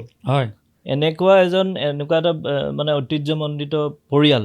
আৰু আপোনাৰ পৰা বিশেষকৈ জানিব বিচাৰিম এইটো কাৰণে, কাৰণ আপুনি নিশ্চয় বহুত ওচৰৰ পৰা পাইছে, বহুত ওচৰ, লাগিলে দীপেন বৰুৱা, মান অভিমান, খং, মই চব দেখিছোঁ। চব দেখিছোঁ, মান অভিমান, খং, একদম ডেকাৰ পৰা বুঢ়ালৈকে ডেকাৰ পৰা বুঢ়া নাই দেখা। মই গুৱাহাটীলৈ বহুত দেৰিকৈ আহিছোঁতো, মই জীৱনৰ তেজপুৰত উজনিত গ'ল, গতিকে তেওঁ আগতে নাম শুনিছিলোঁহে মই। কিন্তু গুৱাহাটীলৈ যেতিয়া আহিলোঁ, তেতিয়া মোৰ আকৌ এটা ভাল কি, মই খুব কম সময়তে মই মানুহক মই আপোন কৰি ল'ব পাৰোঁ, আৰু ময়ো কওঁ মোকো আপোন কৰি ল'ব পাৰে। কাৰণ মই, মানুহে দুটা কথা ভাবে যে কাম এটা আমি কৰিলে চিনচিয়াৰলি কৰোঁ, অনেষ্টলি কৰোঁ, মানে আমি শ্ব' অফ কৰাটো আমাৰ অকণমান নকৰোঁ। গতিকে আমি ধৰক সংগীতৰ সম্পৰ্কে ৰমেনদাৰ লগত কথা পাতিবলৈ গৈছোঁ চিৰিয়াছলি। এতিয়া মই অসমীয়া ইতিহাস কৰিছোঁ, ৰমেনদাৰ লগত কথা পাতিছোঁ, ৰমেনদাক মই কিতাপখন দি থৈ আহিছোঁ হেৰি হোৱাৰ আগে আগে। আকৌ ধৰা কেতিয়াবা ক'ৰবাত একেলগে অনুষ্ঠানটোত টিভি শ্ব'ত বহিছোঁ, ক'ৰবাত ডিছকাশ্যনত বহিছোঁ, ৰেডিঅ'ত টক, টিভি টক, এইবিলাকত বহিছোঁ, একেটা বিষয়ত একেলগে শ্বেয়াৰ কৰিছোঁ আমি। গতিকে কেতিয়াবা এনেকুৱাও হৈ যায় যে কিছুমান তেওঁৰ লগত কণ্ট্ৰাডিকশ্যনো হয়, মোৰ ধ্যান ধাৰণাৰ লগতে অমিলো হয়। মই তেতিয়া কিছুমান কথা তেওঁৰ লগত মানে মই ক'বলগীয়া হয়, ৰমেনদা এইটো নহয় এইটোহে ক'বলগীয়া হয়, আৰু মোৰ অকণমান কনফিডেণ্টলি কথা কওঁ, মই বিশ্বাসটো আছে মোৰ। গতিকে ৰমেনদাক মই শেহতীয়াকৈ প্ৰায় 2-3 দিনৰ মূৰে মূৰে পাবলগীয়া হ'ল, কিন্তু মই ক'বলগীয়া হ'লে কাৰণ হৈছে সেইখিনিতে খুব বিখ্যাত গায়িকা উজান বজাৰ তৰুলতা দাস, আগদিনে কথা পাতিছোঁ, আৰু ৰাতিপুৱা পিছবেলা ঢুকাইছে। মই দৌৰি আহিলোঁ খবৰ কৰিবলৈ, তৰুলতা দাস দেই, নৰকাসুৰত ব্ৰজেন বৰুৱাই গান গোৱাইছে, হে চিনু চিনু লাগে দাদা দি দি দি, ইমান ধুনীয়া গান, তৰুলতা দাস, ধুনীয়া আছিলে মানুহগৰাকী। আগবেলা কথা পাতিছোঁ, পিছবেলা ঢুকাইছে। মই দৌৰ মাৰি আহিলোঁ, আহি কথা বতৰা পাতি পাইছোঁ, ৰমেনদাক খবৰ লওঁ, ৰমেনদা গা বেয়া বুলি ক'লে। ৰমেনদাই ক'লে এৰা, সেই তোৰ বাইদেউ ঢুকাই গ'ল, মই গমেই নাপাওঁ, এই কালি ৰাতি পিছত বহুত দেৰিকৈ মই গম পাইছোঁ। তাৰপিছত তৰুলতাৰ বিষয়ে কথা পাতিলোঁ, পাতিবলৈ ক'লোঁ যে হেৰি গা চা কেনেকৈ, ক'লে নহয় অকণ কঁকালৰ বিষ এটা হৈ আছে দেই, সেইটো কথা পাতিলোঁ, পাতি গুচি গ'লোঁ। ছেকেণ্ড টাইম মোৰ যেতিয়া কিতাপখন ওলাই মই ৰমেনদা তালৈ গ'লোঁ, ৰমেনদা কিতাপখন আপুনি মুকলি কৰি দিব লাগে, ওচৰতে কৰিম, মই এতিয়া যাব নোৱাৰোঁ দেই, মই মানে দেহাও ভাল নহয়। তাৰপিছত ক'লে হেৰি দেহা টানিলেও মনে নাটানে মোৰ। কেতিয়া কৈছিলে এইটো কথা? এইটো ধৰা 4-5 দিনৰ আগত, মানে তেখেত নিখোজ হোৱাৰ 4-5 দিন আপোনাক নিজে কৈছিলে? কৈছে দেহা টানিলেও মনে নাটানে। আপুনি সুধিছিলে নে কিয় কাৰণে? নাই, মই ইমান কথা সোধা নহ'ল, কথাখিনি সাধাৰণভাৱে ল'লোঁ, দেহা টানিলেও মনে নাটালে। হ'লেও মনটো ভাল নহয় মানুহৰতো, কেতিয়াবা আমাৰ মন চন মনে নাটানে, তাৰমানে কেতিয়াবা হেৰিও হয়, নিৰাসক্তও হয় মানুহ, হেৰিও হৈ যায়, এইবোৰ কৰি আমনিও লাগে। সেইকাৰণে মনটো, দেহা ঠিক আছে, মই ইমান পৰিমৰা নহয়, ইচ্ছা নাই। আজিকালি মই বহু ক্ষেত্ৰত ইচ্ছা নহ'লে মই নাযাওঁ, দেহা সেইটো গ'ল। তাৰপিছত নেক্সট টাইম যেতিয়া পিছৰবাৰ কিতাপখন ওলাল, তেখেতে নোৱাৰিলে, মই কিতাপখন দিবলৈ গ'লোঁ। দিবলৈ যাওঁতে এওঁ গৈছে, গৈ তেতিয়া সেইদিনা ক'লে বুজিছা, কালি ৰাতি টোপনি নাই, 3 ঘণ্টামান লাইট নাই, গতিকে ৰাতি টোপনি নাই। আৰু দীপেন বৰুৱাই কৈছে লাইটটো অফ কৰি বহি আছে, মই জ্বলাইছে বোলে, নাই গৰম বহুত গৰম পৰিছে। এতিয়া মই ভাবিছোঁ এইটো কোৱা উচিত নে অনুচিত ক'ব নোৱাৰোঁ। তেওঁলোকৰ ধৰা আমি সাধাৰণতে কি হয়, আমিও সাধাৰণ মধ্যবিত্ত পৰিয়াল আৰু আমি ধৰা কি হয় ইনভাৰ্টাৰ এটা থাকে আৰু AC এটা লগাই লওঁ আৰু সেইখিনি ব্যৱস্থা কৰোঁ বা তেওঁলোকৰ সেই খানদানী পৰিয়ালটোত সেইখিনি কিয় নাই। আৰু মই এনেকুৱাও জানো যে ৰমেন দাই যদি কাৰোবাক কৈ দিয়ে সেইটো তুমি মোক ইনভাৰ্টাৰ এটা মোক আনি দিবাচোন, মই ঘৰত কৈছোঁ মোক যদি ক'লে মই দি থৈ আহিলোঁ হয়, কাৰণ মোৰ কেপাচিটি আছে, মই তোমাৰ পৰা লৈ ল'লোঁ হয়, তোমাক ক'লোঁ হয় ধুব দি থৈ আছোঁ, মই পাৰোঁ। আৰু সেই এটা কথা। তাৰপিছত মই ক'লোঁ এটা কথা, ৰন্ধা বঢ়া যে আপোনালোকে কৰি খায়, আপোনালোকে হেৰি নকৰে কেলৈ, আজিকালিতো মানুহ পায়, আজিকালি পেইড মানুহো পায় আৰু এনেও মানুহ পায়, ধৰ আহি পেলাই ধুনীয়াকৈ ভাত চাত বনায়। মই তেনেকুৱা মানুহ, চিদা দাস বুলি এজন বিশিষ্ট গীতিকাৰ দিল্লীত থাকে, তেওঁ ইয়াতো মাজে মাজে থাকেই। মানুহ এজনে ৰাতিপুৱাই গৈ ভাত বনাই দুসাঁজ বনাই দিয়ে, এসাঁজ ফ্ৰিজত থৈ এসাঁজ খায়, ঠাইখন সাৰি থৈ আহে। গতিকে তেনেকৈ ধৰা মানুহ চলা দেখিলোঁ। তেওঁলোকৰ দুইজনে ক'লে নাই আমাৰ দুইজনৰতো এতিয়া এনেকুৱা নহয়, গোটেই ভাত চাত বনাব লাগে আৰু গৈ পেলাই ওচৰৰ এখন নাম নকওঁ আৰু এখন ৰেষ্টুৰেণ্টৰ পৰা তেওঁলোকে প্ৰায় ব্ৰেকফাষ্ট আনি পেলাই খায়। গতিকে কিবা এটা ক'ৰবাত, আৰু তেওঁৰ ছোৱালীজনী ঘৰত আছে, মই জনা ছোৱালীজনী মানে কিছুমান একান্ত ব্যক্তিগত ছোৱালী বিয়া হৈছিল ল'ৰাজনৰ লগত, ল'ৰাজনৰ পৰা ইণ্টাৰভিউ শুনিয়ে গ'লোঁ তেওঁলোকৰ মাজত হেৰি হৈছে, মানে ছেপাৰেশ্যন হৈছে, সেইকাৰণে ছোৱালীজনী দেউতাকৰ লগত আছে। সেই হিচাপে ৰমেন দা সুখী হ'ব লাগে, ভালকৈ থাকিব লাগে আৰু দুবেলা দুসাঁজ ভালকৈ খাব লাগে। আৰু কিন্তু ক'ৰবাত কিবা এটা ইনডিচিপ্লিন, মই ইংৰাজীতে শব্দটো কৈছোঁ, ইনডিচিপ্লিন দেখিলোঁ। আৰু গোটেই পৰিয়ালটোৰে মই দেখিলোঁ খুব হেৰি মানে খুব গুণী, ব্ৰজেনবোৰৰ গুণৰ হেৰি নাই। আৰু গোটেইখিনি তেওঁলোকৰ বোৱাৰী তোৱাৰীবিলাকো মই মল্লিকা বৰপূজাৰী সময়ত মল্লিকা বৰুৱা হ'ল, নীৰেণ বৰুৱা এইবিলাক লগ পাইছোঁ মই, কিন্তু তেওঁলোকে খুব ইণ্ডিভিজুৱেল। সেইটো মই বদনাম কৰা নাই, মই যিটো দেখিছোঁ ইণ্ডিভিজুৱেল তেনেকৈ। আৰু আপুনি বুজাব বিচাৰিছে চবে সমিল মিলটো কম, থাকিলেও সমিল মিল কম। যেনেকৈ ধৰা আজি ৰমেন দা নিখোজ হৈছে, ছোৱালীজনীয়ে বিচাৰি ফুৰিছে, ক'ৰবাত কাৰোবাক ফোন কৰিছে, কিন্তু ঘৰতেই দীপেন বৰুৱা আছে গম নাপায়, মল্লিকা বৰুৱা আছে গম নাপায় ঘৰতে, অৰ্থাৎ কোৱা নাই যে খুৰা দেউতা দেখোন নাই, কিবা গম পোৱা নাই। এইটো আপুনি তালৈ গৈছিলে এইকেইদিনত গম পাইছে? গম পাইছোঁ, মই খবৰ পাই গৈছোঁতো, নিজে বহুত মানুহ আহিছে। সেইদিনা মই দেখিছোঁ চেতনা দাস গৈছে, তাৰপিছত আৰু মানুহ গৈছে, মই ছোৱালীজনীও গৈছে, বহিছোঁ, তাৰপিছত বহি কথা বতৰা পাতিছোঁ। কৈছে মইতো গম নাপাওঁ, মোক কোনেও কোৱা নাই, ছোৱালীজনী খুৰাক কোৱা নাই কথাটো। আকৌ বৌক আছে ঘৰত, বৌকো ওলাই আহিছে, ওলাই কান্দিছে যে হঠাৎ মানুহজন নোহোৱা হৈ গ'ল, একো গম নাপাওঁ কি হ'ল। গতিকে ছামথিং ৰং, মানে ছামথিং ৰং ক'ৰবাত, মানে তেওঁলোকৰ ডিচিপ্লিনৰ অভাৱ, যোগাযোগৰ অভাৱ, কোঅৰ্ডিনেশ্যনৰ অভাৱ। আৰু জীৱনটো মই ভাবোঁ, এজন বিখ্যাত গায়কৰ বিষয়ে মই এটা সুধিছিলে, মই ক'লোঁ যে তেওঁ অসুখ, তেওঁহে জানিব, তেওঁৰ চিকিৎসা কৰক। মোক কৈছে আপুনি ভগৱানৰ ওচৰত আশীৰ্বাদ কৰিব নেকি? মই ভগৱানক অকণমান বিশ্বাস নকৰোঁ। আৰু এটা কথা কৈছিলোঁ যে জীৱনটো চোলা নহয়, গাড়ী নহয়, জীৱনটো চোলা গাড়ী নহয়, চোলা সলনি কৰিব পাৰি, গাড়ী সলনি কৰি জীৱন সলনি কৰিব নোৱাৰে। গতিকে এটাই জীৱন যেতিয়া হয়, সেই জীৱনটোক শ্ৰদ্ধা কৰিব লাগে, উদযাপন কৰিব লাগে, শ্ৰদ্ধা কৰিব লাগে। আৰু মোটামুটি যদি কিবা কাম কৰাৰ হাবিয়াস থাকে নিজৰ লগতে আনৰ কাৰণে, তেতিয়া কাম কৰাৰ হাবিয়াসতেই ভালকৈ থাকিব লাগে। এতিয়া এই আপুনি যিটো ৱৰ্ড ক'লে ডিচিপ্লিন, এইটোত মানে আমি যিটো সাধাৰণ মানুহে আমি যিটো দেখিছোঁ, ধৰি লওক এজন ক্ৰিয়েটিভ মানুহ যেনে আপুনি যথেষ্ট ডিচিপ্লিন, এইটো এক্সাম্পল বুলি আমি নলওঁ, আপুনি এক্সেপশ্যন, এইটো এক্সাম্পল বুলি নলওঁ আমি। কিন্তু সাধাৰণতে আমি যিবিলাক ক্ৰিয়েটিভ মানুহ দেখোঁ, তেওঁলোকৰ এখন মানে মনৰ হেৰিটো বেলেগ ধৰণৰ, তেওঁলোকে সৃষ্টিকৰ্মত ব্যস্ত থাকে। আৰু অভিয়াছলি সৃষ্টিকৰ্মত যোনে ব্যস্ত থাকে তেওঁলোকে পইচাৰ গন্তি নকৰে, তেওঁলোকে সৃষ্টিকৰ্মটো ইমানেই ভাল পায়। তেনেকৈ গৈ যেতিয়া এটা জীৱনটো এটা পৰ্যায় পাৰ হৈ যায়, তেতিয়া তেওঁলোকে দেখে যে গোটেই জীৱনটো পাৰ কৰি দিলোঁ, ফাইনেন্সিয়েল একো প্লেন নকৰিলোঁ। যেতিয়া বয়সটো ভাটি দি আহে, তেতিয়া সৃষ্টিশীলতা অভিয়াছলি কমি আহে। এই যে ফাইনেন্সিয়েল ডিচিপ্লিনটোৱে মানুহৰ ক'ৰবাত এটা নিৰাশা, এইটো হয় যেন আমাৰ বোধ হয়, নম্বৰ 1। আৰু নম্বৰ 2, আপোনাক মই সুধিব বিচাৰিছোঁ যে মই নাজানো, মোৰ পাৰ্চনেল কোনো এক্সপিৰিয়েঞ্চ নাই, কিন্তু এই যিসকল শিল্প সাধনা বা সাহিত্যিক আছে, এই লোকসকলক আমাৰ চৰকাৰৰ ফালৰ পৰা ছাফিচিয়েণ্ট এটা এইড বা কিবা দিবলৈ চেষ্টা কৰা হৈছেনে, যে তেওঁলোকে বুঢ়া বয়স, কাৰণ মোৰ মনৰ যিটো ভাৱ এইটো হৈ গ'ল কি, আপুনি আমাৰ সাহিত্য সংস্কৃতিৰ ভঁৰাল চহকী কৰিছে। এতিয়া আমাৰ কাম ডাক্তৰ হিচাপে হ'ল আপোনাৰ স্বাস্থ্যটো যত্ন লোৱা, সেইটো মোৰ কাম।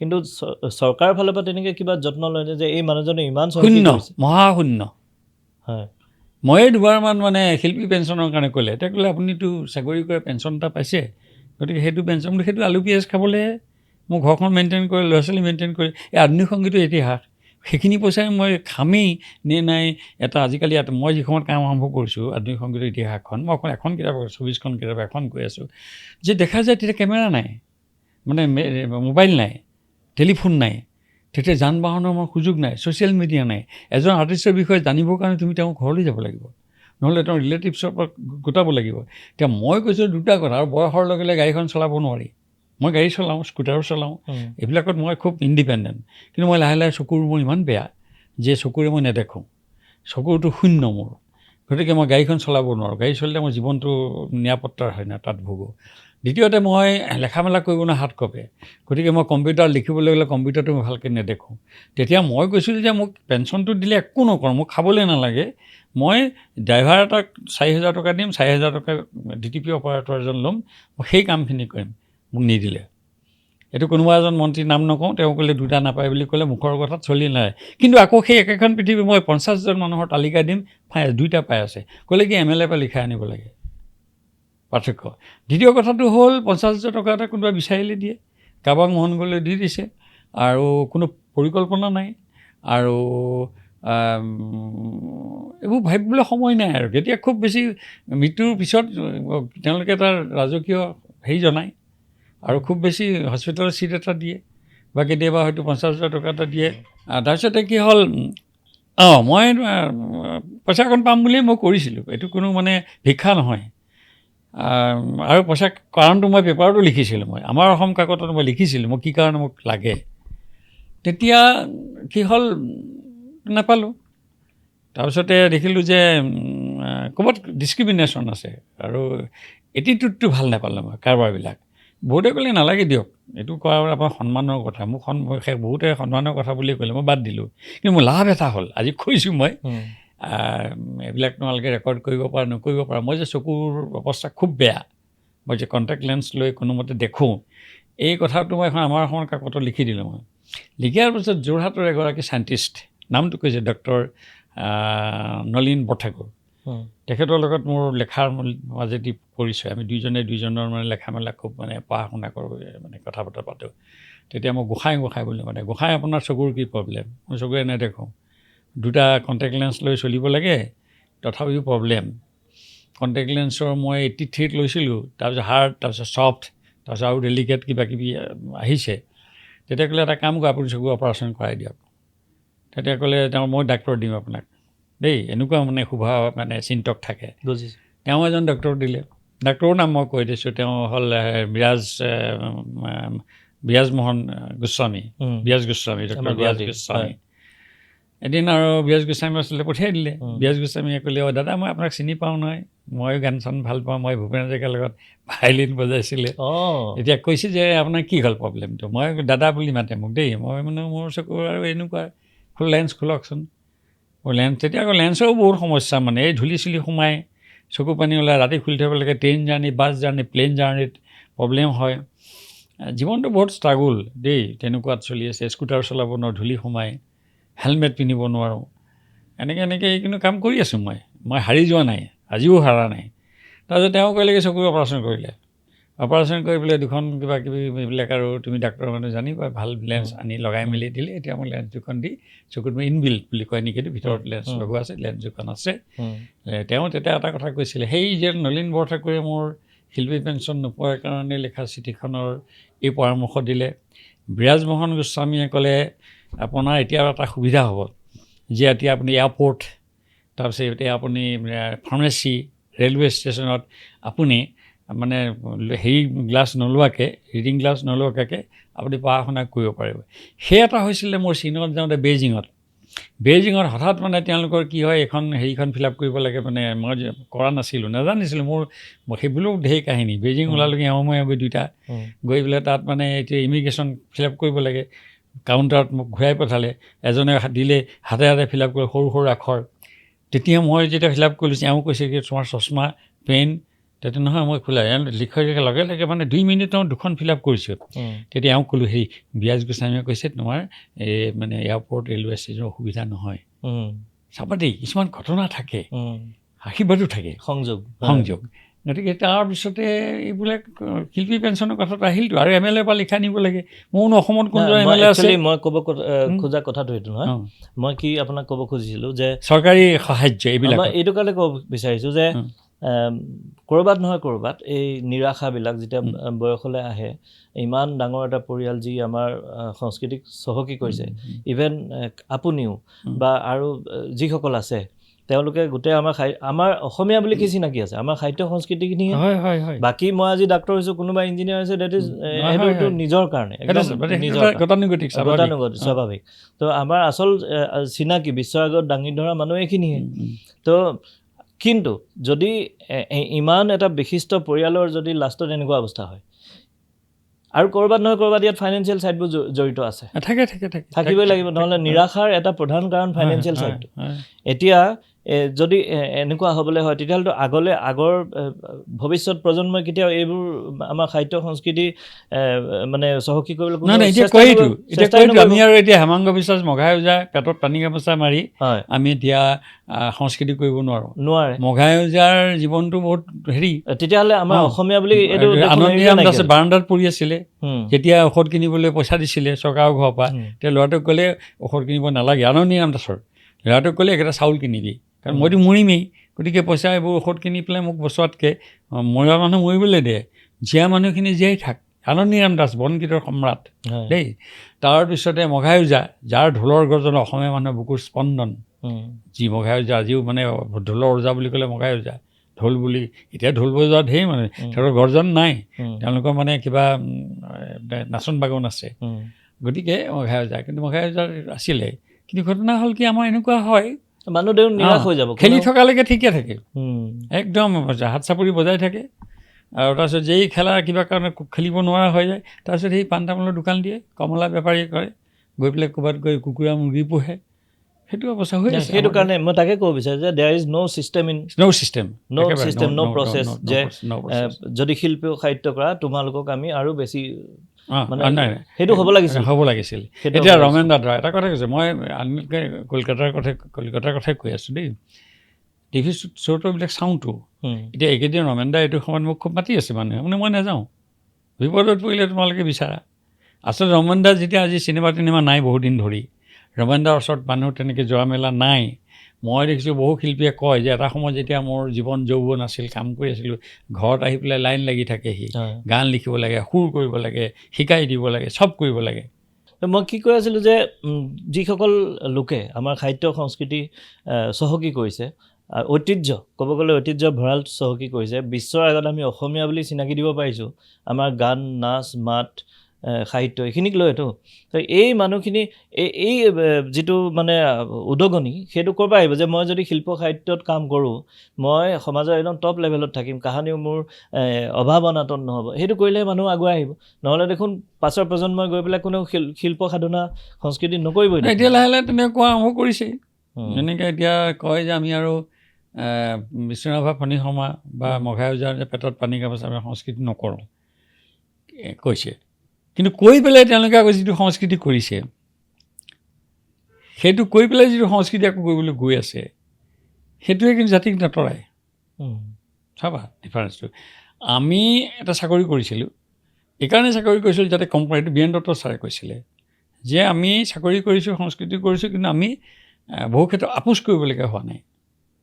কিন্তু এতিয়া কথা হৈছে কি, তুমি অভাৱ অনাটন দূৰ কৰিবৰ কাৰণে এতিয়া কৈছে, এজনে ক'লে যে আচলতে বহাগৰ বিহুটো 3 মাহমান হ'লে ভাল, তেতিয়া তেওঁলোকৰ উপাৰ্জনটো ভাল হয়।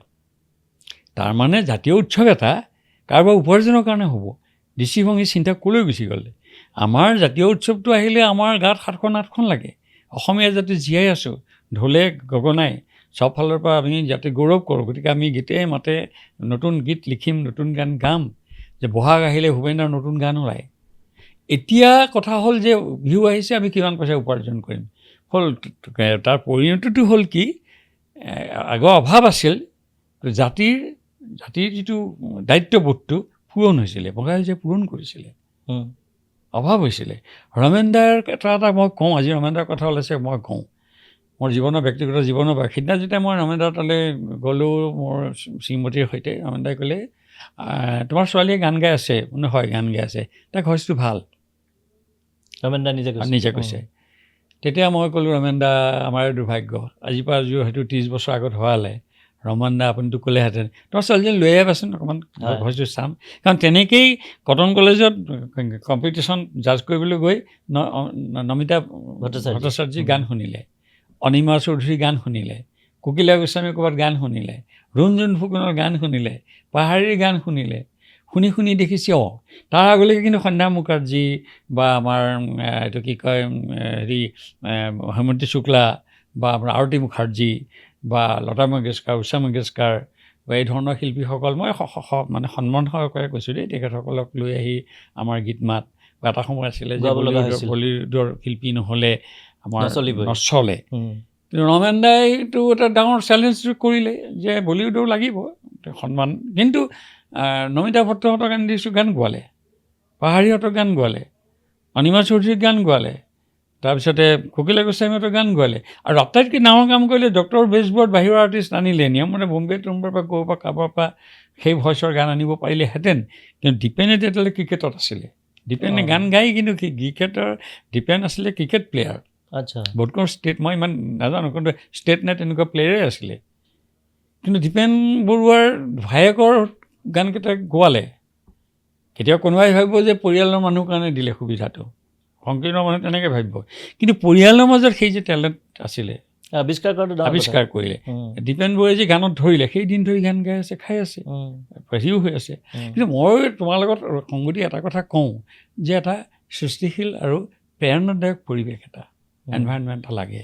এতিয়া ধৰা মই ঘৰত আছোঁ, কিবা কিবি ধৰা গান চান গাব পৰা নাই, আজি বয়স হৈছে গান গাব নোৱাৰিব পাৰোঁ, কিন্তু কেতিয়াবাতো এনেই ৰমেন দাই গান সৃষ্টি নকৰিব পাৰে, কিন্তু ৰমেন দাক লৈ পেলাইতো আমি কিবা কিছু কৰিবতো পাৰোঁ, কৰিব লাগিবই, কাৰণ চৰ্চাও হ'ব পাৰে। মই তাকেই কৈছোঁ, চৰ্চা হ'লে ৰমেন দাই কৈছে মানুহে মই পাৰোঁ। ভূপেন দাৰ নিচিনা মানুহ ক'বলগীয়া হ'লে হেৰা, মইতো খুব ক্ল'জ আছিলতো ভূপেন দাৰ, এনেই মোক ক'লে কৈছোঁ আৰু দেই, ভূপেন দাই ক'লে হেৰা মোৰ গানবিলাক মনত ৰাখিবনে? ৰাখিব। কিয় ক'লা তুমি? মানুহে এতিয়া আপুনি কিমান গান লিখিলে তাৰ 10 গুণ 20 গুণ গান লিখে, 25,000 20,000 গান লিখে, কিন্তু যেতিয়া সংকটত পৰে, বান আহিছে, বাৰেখৰ আহিছে, মানুহৰ সমস্যা হৈছে, আপোনাৰ মানুহে গানটোৰ বাহিৰৰ গান নাই। হয়, এতিয়া মানুহে চবেই আহিছে, মানুহে মানুহৰ বাবে লুই দৰ বলীয়া বান। কিন্তু যিজন 25,000 গান লিখিছে, 20,000 গান লিখিছে, তেওঁ হয়তো এটা কোটিপতি হৈছে, তেওঁ কিন্তু সংকটকালত গাবলৈ গান নাই, ঘূৰি ঘূৰি ভূপেন দাৰ গান গাবলৈ মোৰ মুখলৈ চাইছে, সঁচাই নে সঁচা ভূপেন দা? মানুহৰ গানটোৰ বাহিৰৰ গান নাই আৰু মানুহৰ কাৰণে। গতিকে সেই অৰ্থত তেওঁলোক দুখীয়া আৰু আপুনি ধনী, একদম ভূপেন দাক তেনেকৈ কৈছোঁ মই, আজিও মই কৈ আছোঁ, মই লিখিছোঁ এইটো কথা। গতিকে আমি ক'ৰবাত ধনী, লাখ টকা উপাৰ্জন কৰিছোঁ, কিন্তু আমাৰ এটা ভাল গান নাই, যিটো গান আমি গুণগুণাই সুৰসুৰাই নহয়, গানৰ সুৰসুৰণি উঠে দেই, কিন্তু পিৰণি উঠে। আমাৰ গান শুনিলে বুকু উজ্জীৱিত হয়।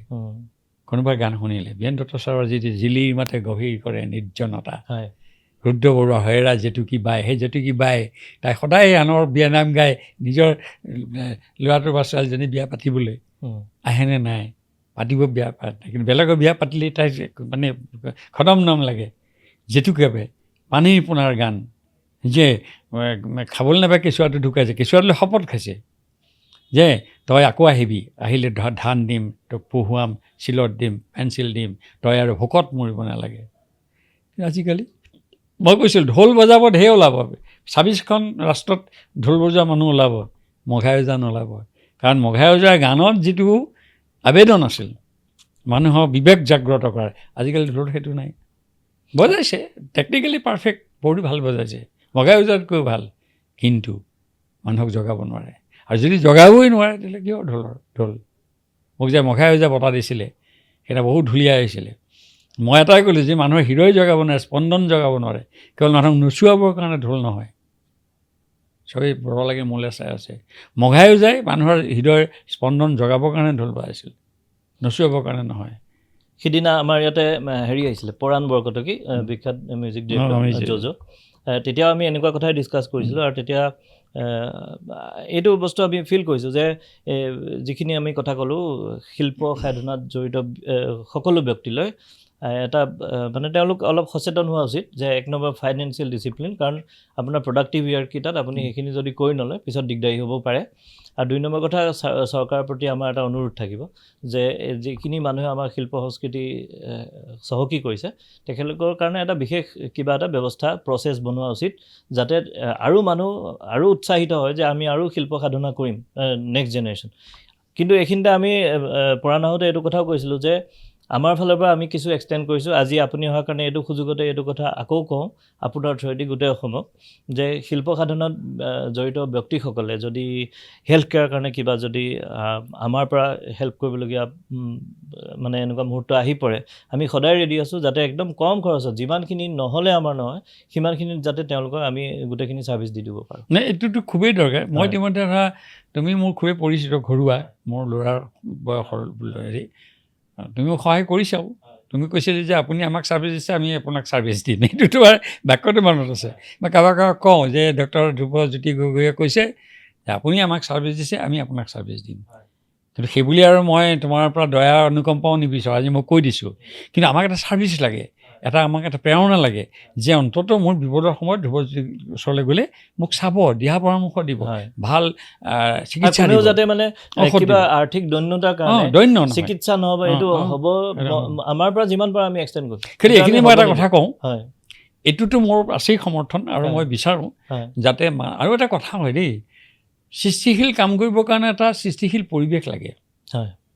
আজি মই ধৰা যে হাৰমনিয়ামখনলৈ গান এটা গাবলৈ লৈছোঁ, ধৰা সুৰ কৰিব খুজিছোঁ, আমোল মল তোৱালীৰ গুণ মঘাই বোলে ঢোলৰ মাত, বা কোনোবা এটা গান, বা মই এখন কিতাপ লিখিব খুজিছোঁ, লেখাৰ লগে লগে কি হয়, মই অনবৰত সেইখন পৃথিৱীত বিচৰণ কৰি থাকোঁ। কিন্তু সেইখিনি সময়ত যদি ঘৰৰ মোৰ মানুহজনী আহি পেলাই কয়হি আজি তেল নাই, কিবা নাই, ল'ৰা ছোৱালী টিউশ্যন আছে, হেৰি হৈছে, এই বৰষুণ দিছে, ছাতি নাই, আমুক নাই, তেতিয়া লগে লগে হেই এইবিলাক নকওঁ বুলি খং উঠি মই গুচি যাম। মই এটা উদাহৰণ দিছোঁ। ঠিক তেনেকৈ সমাজ জীৱনতো তেনেকুৱা, যে চাৰিওফালে মোৰ এটা ইনডিচিপ্লিনত ফুৰিব লাগে, ৰাস্তাত ওলাই গৈছোঁ, গাড়ী মটৰৰ সমস্যা আছে, হস্পিটেললৈ গৈছোঁ, ডাক্তৰ নাই, গেছ আনিবলৈ গৈছোঁ, গেছ নাই, ক'ৰবাত মেডিচিন আনিব গৈছোঁ, মেডিচিন নাই, বেংকত গৈছোঁ, কিবা লাইন নাই, তেতিয়াহ'লে কি হয়, মোৰ গান নহ'ব, মোৰ উপন্যাস গল্প লিখা নহ'ব। সেইটো কাৰণে কি হয়, এটা সৃষ্টিশীল পৰিৱেশ লাগে। আৰু এটা কথা, এজন বিখ্যাত মানুহে এটা কথা কৈছিলে, আমাৰ এজন ইণ্ডিভিজুৱেল মানুহৰ এটা ডুৱেল পাৰ্ট থাকে ছ'চাইটিত, দ্বৈত ভূমিকা। ভূমিকা এইটো হ'ল যে মই যিখন ছ'চাইটিত আছে সেই ছ'চাইটিখনে মোক কিন্তু বহুত দিছে, কাৰণ মই ইণ্ডিভিজুৱেলি মই সকলো ল'ব নোৱাৰোঁ। আজি মেডিকেল কলেজ এখন মই বৰ বেছি ল'ৰাটোক পঢ়াইছোঁ, পইচাকেইটা খৰচ কৰিছোঁ, ধৰা মই উদাহৰণ দিছোঁ।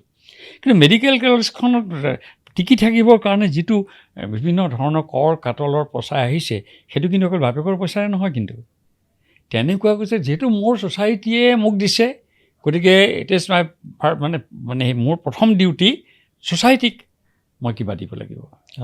গতিকে মোক এজন বিখ্যাত মানুহে কৈছিলে যে সদায় চাবা ছ'চাইটিখনক তুমি কিবা দিব পৰা নাই, এইটো নহয় কিবা ল'বৰ কাৰণে নহয়, তুমি অলৰেডি লৈ আছা তুমি, গতিকে এতিয়া তোমাৰ দিয়া কাম। যেতিয়া মই দিয়া কাম বুলি ভাবোঁ, তেতিয়া মোৰ দুখ, হতাশা আৰু কোনোবাই নাই দিয়া, এইবোৰ মোৰ নাহে। এই কথাটো তুমি ৰেকৰ্ড কৰি ৰাখা, লাগিলে ইয়াত নাৰাখিলেও ক'ৰবাত, যে কিবা পাম বুলি কাম কৰিব খুজিলে কিন্তু কাম নহয়। আৰু মানুহৰ ছিকিউৰিটি, কেৰিয়াৰ কামৰ মাজেদি হয়। আৰু মই যদি ভাল কাম কৰোঁ, মানুহে মানে স্বীকৃতি দিব।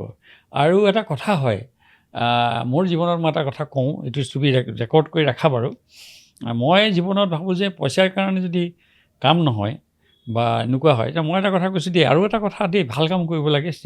মই এটা কথা, মই যে আমোলমল শেৱালি গুণ কৰিছিলোঁ মোৰ কেছেট জীৱনত, প্ৰথম অৱস্থাত মাৰ্কেট খুব বেয়া, মাৰ্কেটবিলাকতকৈ আপোনাৰ মাৰ্কেট ভেলু নাই। জীৱনত মই প্ৰথম মাৰ্কেট ভেলু শুনিছোঁ যে মোৰ মাৰ্কেট ভেলু নাই। আৰু যিখন মাৰ্কেটত যাওঁ মোৰ মানুহে চিনি নাপায় দেই। গতিকে মই উভতি আহোঁ, 30 টকাটো কেতিয়াবা কোনোবা 20 টকা দি লৈ আহোঁ, আহি পেলাই আলু 1 কেজি কিনি আনো মই। কিন্তু খৰচ মোৰ বহুত গৈ আছে, কিন্তু মই হতাশ হোৱা নাই। এইকাৰণে হতাশ হোৱা নাই, গান যিয়ে শুনে সিয়ে কয় তোমাৰ গান কিন্তু সাংঘাতিক। সাংঘাতিক গান কিয় চলা নাই? কিবা মাৰ্কেটৰ চেনেল থাকে, চেনেলত চলা নাই। আচ্ছা, তাৰপিছত এতিয়া মই এটা কথা কৈ দিওঁ বাক্য, যে হঠাৎ গানটো এনেধৰণে চলিল, চলাৰ পিছত মই 2 হাতে পইচা বুটলিছোঁ। মই যে তোমাৰ বুকুত হাত দি কৈছোঁ, মই 2 হাতে পইচা বুটলিছোঁ। কিন্তু যদি আপুনি নিৰাশ হ'লহেঁতেন মই 2 হাতে পইচা বুটলিছোঁ। চাকৰি জীৱনত মই যিখিনি পোৱা নাই গানেৰে মোক দিলে। মই সিদিনা প্ৰেছ ক্লাবত বহুত মানুহৰ আগত কৈছোঁ, মই ঘৰখন বনাইছোঁ, সৰু গাড়ী এখন লৈছোঁ, ফুৰিছোঁ, তাৰপিছতে মোৰ ল'ৰা ছোৱালী পঢ়াইছোঁ, কাৰণ গানে মোক, তাৰপিছত মোক ফাংচন দিলে বহুত অনুষ্ঠান, যিবিলাক প্ৰত্যক্ষভাৱে কেছেটৰ পইচা আহিল, পৰোক্ষভাৱে মোক গান শুনি অনুষ্ঠানলৈ মাতিলে, মগাই শুনি, বাগৰুম্বা শুনি, আমোল মোল শুনি মাতিছে, তাৰপৰাও পইচা অকণ আহিছে। সেই পইচাখনৰ সৈতে কি কৰিলোঁ, মই অকণমান অভাৱ পূৰণ কৰিছোঁ। গতিকে সেইকাৰণে তুমি এতিয়া দেখিবা, মই এতিয়াও আজি বোলে চাইনা, কালি বোলে ভিয়েটনাম, কালি বোলে মই ক'ৰবাত বোলে ভূটান, আৰু এইটোতো আমি দেখিছোঁৱেই। মই ঘূৰি আছোঁ। আপোনাৰ সমসাময়িক বহুতে হয়তো এতিয়া তেওঁলোকৰ কণ্ঠস্বৰ ৰুদ্ধ হৈ গৈছে, কিন্তু আপোনাৰ দপদপাই আছে, আপোনাক আমি প্ৰায় দেখিয়ে থাকোঁ আমি ছ'চিয়েল। গতিকে হয়তো মই নাজানো, দেউতাহঁতে এটা কথা কৈছিলে যে নিজ কি সাঁতোৰ নিজ বাহু বোলে, সাঁতুৰিব নোৱাৰিলে যাবি ৰসাতলে, দেউতাই কৈছিলে বাৰে বাৰে, সাঁতুৰি সাঁতলে। আৰু মোৰ ফেমিলিটো মই ক'ব খুজিছোঁ যে মোক একো নালাগে। মই সেইদিনা কিবাত কওঁতে আমি হোলডল এটা লৈ আহিছিলোঁ, আগতে হোলডল লয়, আজিকালি ব্ৰিফ কেছ এয়াৰ বেগ লৈ ফুৰে ডাঙৰ ডাঙৰ VIP এই ষ্টকেট। আমাৰ এটা হোলডল কাপোৰ কেইটামান দিওঁ, থাল বাতি এযোৰা দিওঁ, কাছৰ থাল দি মৰিয়াই পেলাই কান্ধত লৈ ফেৰী পাৰ হৈ নামৰূপলৈ গৈছিলোঁ। কাছৰ থাল, তেতিয়া কাছৰ থালৰ দাম 1.5 টকাৰ 5 চিকি। আৰু তেনেকুৱাকৈ গৈ আমি আলু পিটিকাৰে কণী এটা আনি পেলাই ভাত খালোঁ। ভাত খাই জীৱন আৰম্ভ কৰিলোঁ, চাকৰি জীৱন হোলডল লৈ। কিন্তু কাৰোবাৰ 1 পইচা নোলোৱাকৈ মই গুৱাহাটী মহানগৰীত ঘৰ অকণমান কৰি আছোঁ। আপুনি নিজৰ ক'তো মই কিন্তু আজি মই বুকুত হাত দি কওঁ, কোনো চেলেঞ্জ কৰি কওঁ, মই ক'তো 1 পইচাও মই অসততাৰ সৈতে লোৱা নাই। মোৰ ল'ৰা ছোৱালীক সদায় ডাইনিং টেবুল সেইটো কওঁ, কাম কৰিবি নকৰিবি। সেইকাৰণে মোৰ এইটো মানে মই ভগৱান একচুৱেলি আমাৰ এই ষ্টুডিঅ'ত বিভিন্নজন আহিলে আৰু ছাকচেছফুল মানুহ, আমি সদায় তেনেকুৱা মানুহে মাতোঁ ইয়ালৈ, আৰু চবৰ ক্ষেত্ৰতে আমি এইকেইটা গুণেই দেখিছোঁ। প্ৰত্যেকে নিজৰ জীৱনটো এক্সপ্ল'ৰ কৰিছে, নিজে আৰু নতুন নতুন কথা লাৰ্ণিঙৰ কাৰণে হেৰি কৰিছে, চেলেঞ্জেছ লৈছে, আৰু বিফলতাটো কেতিয়াও মানি লোৱা নাই।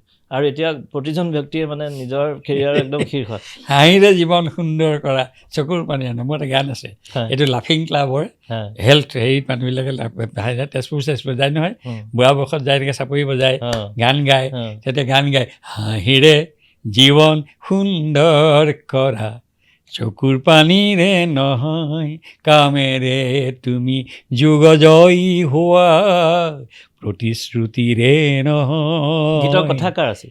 গীতৰ কথা গুণমণি বৰাৰ, সুৰ অনুপম চৌধুৰী। এইটো ৰেডিঅ'ত বাজি থাকে, এইটো থিম চং।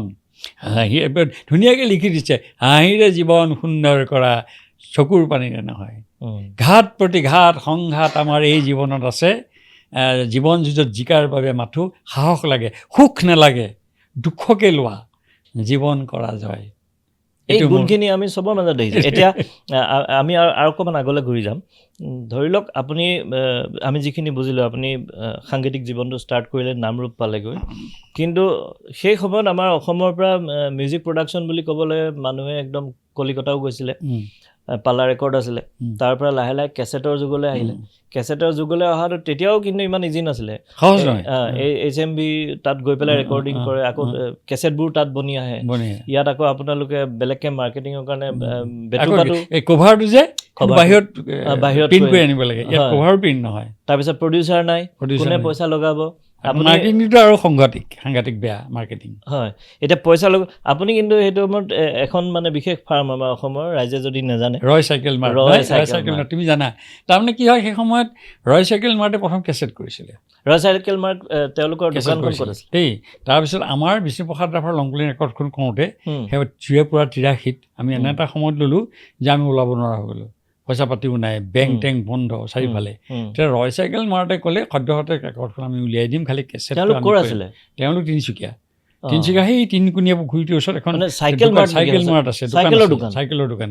তাৰপিছত তেওঁলোকে লাহে লাহে আমাৰ বিশ্বনাথ ৰাভাৰ কেছেটটো তেওঁলোকে মাৰ্কেটিং কৰি পইচা পাতি অকণ পাই মাৰ্ফি ডিলাৰশ্বিপ লৈছিলে।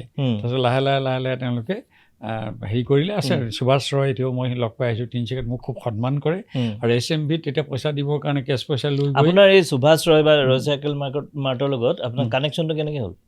কাৰণে একচুৱেলি সেই সময়ত তেওঁলোকে কেছেট কৰা বুলি শুনিছিলোঁ। মই এতিয়া ডিব্ৰুগড়ত আছোঁ, নামৰূপত আছোঁ। তেতিয়া প্ৰথম ভ্ৰাম্যমাণ থিয়েটাৰৰ আবাহনৰ এটা কেছেট কৰিছিল। তাৰপিছতে আৰু এটা শিশু গীতৰ কেছেট কৰিছিল। ভূপেন উজীৰে গৈ তেওঁলোকৰ হতুৱাই, ভূপেন উজীৰ নাই আজি মই লৈছোঁ, তেওঁ পৰিবৰ্ডলৈ আৰু এজন কি শইকীয়া লৈ পেলাই তেওঁলোকে এটা কেছেট কৰিছিলে। আমাৰ শইকীয়া, ভৱেন শইকীয়া নহয়, ভৱেন শইকীয়া নহয়, আৰু এজন শইকীয়া আছিল। মই নামটো আজিকালি নামবিলাক অলপ পাহৰা হৈছোঁ দেই। লৈ পেলাই তেওঁলোকে পৰিবৰ্ডৰ লগত কৰিছিলে। কৰাৰ পিছতে তিনিচুকীয়াৰ অনিল বৰুৱা আছিলে, হৰণ বৰঠাকুৰ আছিলে। তেতিয়া আমি কথা অনিল বৰুৱা মানে আমাৰ মৰাণৰ নহয়, তেওঁ তিনিচুকীয়া কলেজৰ প্ৰফেচাৰ আছিলে। পিছত আলফাৰ গুলিয়াই তেওঁক মাৰিলে, আলফাৰ লগত বিৰোধ হোৱাৰ কাৰণে তেওঁ এইবিলাক মানে কিছুমান বিৰোধ কৰিছিলে। তেওঁ বিৰোধ কৰাৰ কাৰণে তেওঁ এতিয়া সেইবিলাকতো কাহিনী, তেওঁ গুলিয়াই মাৰিলে। অনিলৰ লগত মই আছিলোঁ আৰু তেতিয়া চাইকেল ওচৰত গৈ মাৰ্টৰ ওচৰত গৈ ক'লোঁ আৰু যে তোমালোকে অলপ সহায় কৰা, নহ'লে কেছেট ৰেকৰ্ডখন পৰি থাকিব তাত। আৰু বিষ্ণুৰাভাৰ ৰেকৰ্ড প্ৰথম লংবিলে ৰেকৰ্ড কৰিছোঁ। আৰু ৰেকৰ্ডখন অনাৰ পিছতেই লাহে লাহে কেছেট বজাৰত চলিবলৈ আৰম্ভ কৰিছে। গতিকে তেতিয়া ৰেকৰ্ড আৰু কেছেট দুইটা ৰাজ্যৰ মাজত দিছোঁ। তেতিয়া আমি চব কামৰ কাৰণে দমদমত যাব লাগে, HMVত যাব লাগে। তাৰপিছতে 87ত কাহিলীপাৰা ষ্টুডিঅ'টো হৈছে জ্যোতি চিত্ৰবন। তাৰপিছত প্ৰাইভেট ষ্টুডিঅ' এটাকৈ হৈ আছে। এইবিলাক হিষ্ট্ৰী মই লিখিছোঁ। মই অসমীয়া আধুনিক সংগীতৰ ইতিহাস যিখন ওলাল, প্ৰায় 700 পৃষ্ঠাৰ, তাত গোটেই আধুনিক সংগীতৰ গোটেই ক্ৰমটো, কোনে কেতিয়া কি দক্ষিণাথ বেজবৰুৱা, সত্যনাথ বৰাৰ পৰা আৰম্ভ কৰি সেই সময়ত লক্ষীৰাম বৰুৱাৰ পৰা একেবাৰে জ্যোতি বিষ্ণু, এইবিলাক পাৰ্বতী অসমীয়া আধুনিক সংগীতৰ ইতিহাস তাতেই মানে আকৌ গোটেই গ্ৰামোফোন ৰেকৰ্ডৰ ইতিহাস, ৰেডিঅ'ৰ ইতিহাস, তাৰপিছতে ৰেডিঅ'ৰ এই যে চিনেমাৰ ইতিহাস। কাৰণ আধুনিক গানৰ মিডিয়া এইবিলাকেই লৈ আহিছে। আমি আগতে গাঁৱত কিয় বিয়া এখন হৈছে ৰেকৰ্ড বাজি থাকে, দীপালী বৰঠাকুৰৰ গান, আমাৰতো ৰেকৰ্ড প্লেয়াৰ নাই। গতিকে অসমীয়া গান ওলাইছে, ভূপেন দাৰ গান লিখিছে, তেতিয়াহে মদাৰৰে ফুল হেনো পূজাটো নালাগে, তেতিয়া আমি ভূপেন দাৰ গান শুনিছোঁ, ৰেকৰ্ড বাজিছে, ৰেডিঅ'ত গান শুনিছোঁ। গতিকে এই মিডিয়াবিলাকৰ খুব ৰোল আছে, সেইটোৰ কথা লিখিছোঁ মই। গীতিকাৰ, সুৰকাৰ, সংগীতকাৰ, মই গান এটা লিখিছোঁ, কেশৱ মহন্তই গান এটা লিখিছে, খগেন মহন্তই সুৰ নকৰিলে, কোনোবাই নাগালেতো নহ'ব। নৱকান্ত বৰুৱাই গান লিখিছে, তেওঁতো সুৰ নকৰে, নাগায়, বীৰেন দত্ত ছাৰে সুৰ কৰি গাইছে। এই যে কম্বিনেশ্যনটো চব মই ৰিলেটেড, চব লৈ আছোঁ। টিম ৱৰ্কবিলাক মই আনিছে, কাৰণ ইতিহাসখন কৰোঁতে মোৰ 25 বছৰ লাগিছে।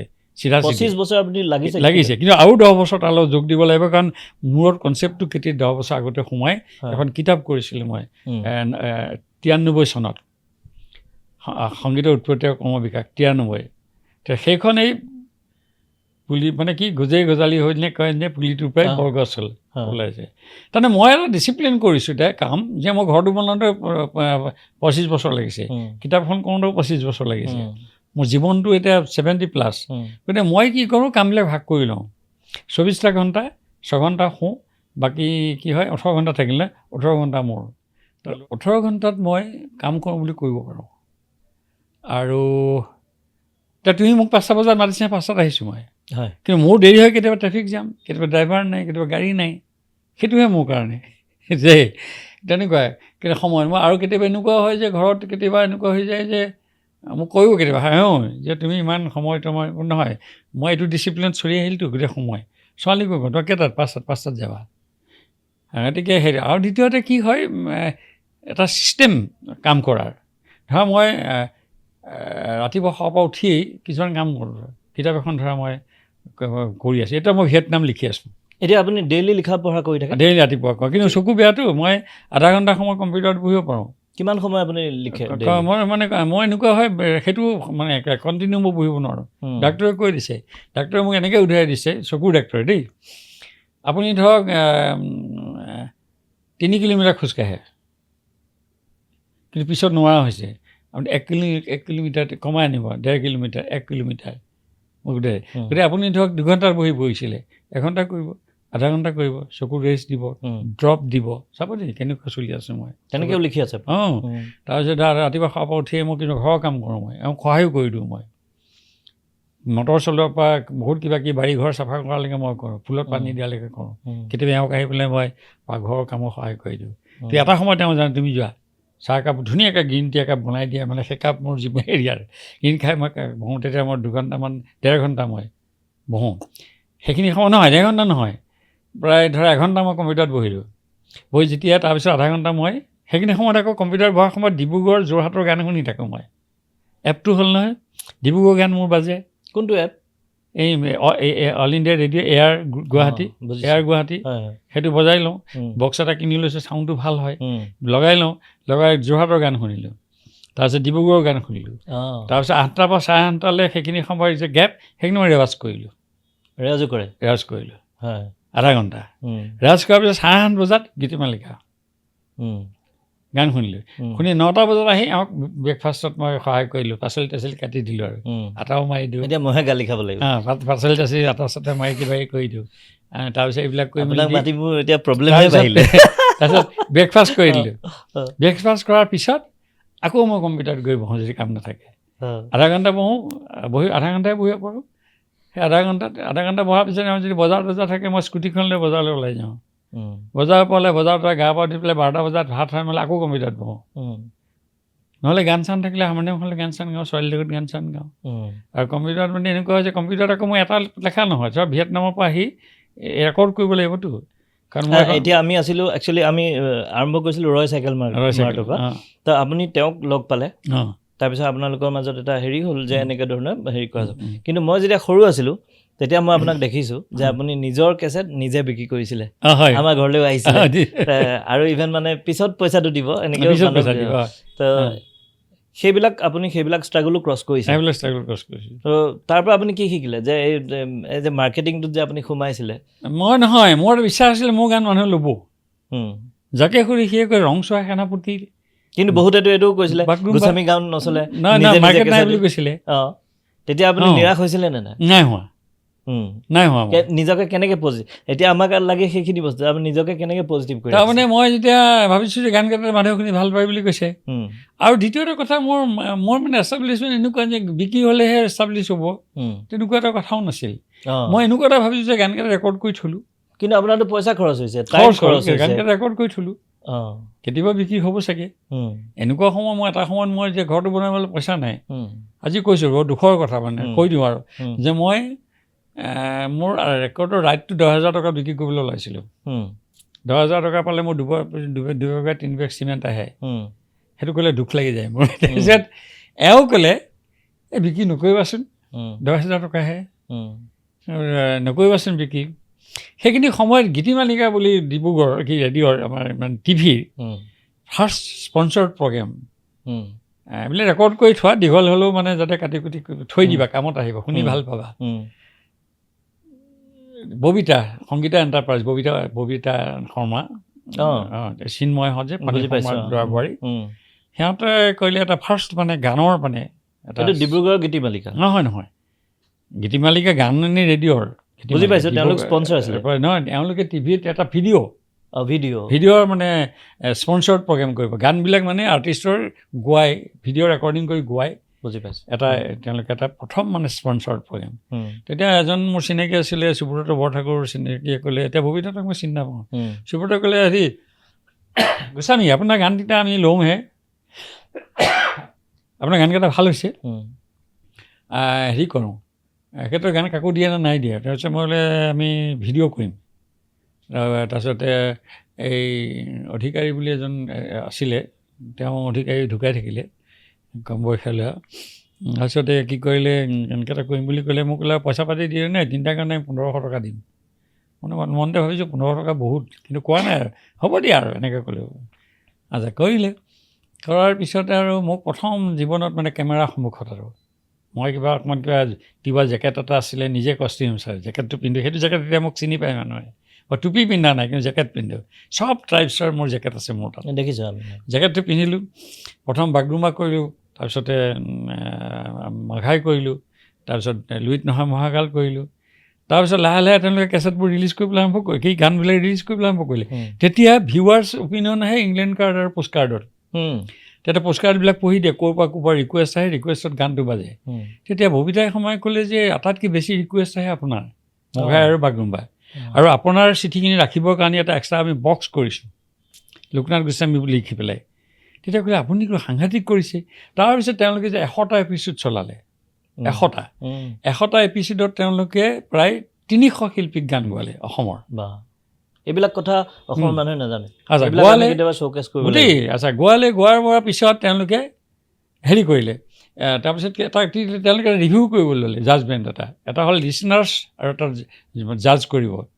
জাজ কৰিবৰ কাৰণে পবিত্ৰ কুমাৰ ডেকা, উদয়াদিত্য ভৰালী, তাৰপিছত আমাৰ বৰুৱা, আমাৰ চিনেমাৰ যে বৰুৱা, মোৰ আজিকালি বৰ ডাঙৰ কথা হৈছে কি বৰুৱা, তাৰপিছতে অনুপমা পচুমতাৰী, চিনেমা ডাইৰেক্টৰ বৰুৱা, মই বৰ দিগদাৰ হৈছে নামবিলাক পাহৰা হৈছোঁ। তাৰপিছতে এওঁলোকক মাতিলে, চোৱাৰ পিছত দেখিলে যে I was selected as best singer and best lyricist. হয়, best singer and best lyricist out of 3 artists. Moghai বাগৰুম্বাৰ নিচিনা গান বোলে লিৰিক্স পোৱা নাই এতিয়ালৈকে ভূপেন্দ্ৰাৰ পিছত, তেওঁলোকে কোৱা কথা। আৰু বাংগোপাৰ যে পাই যায় এই যে বাগুৰুম বা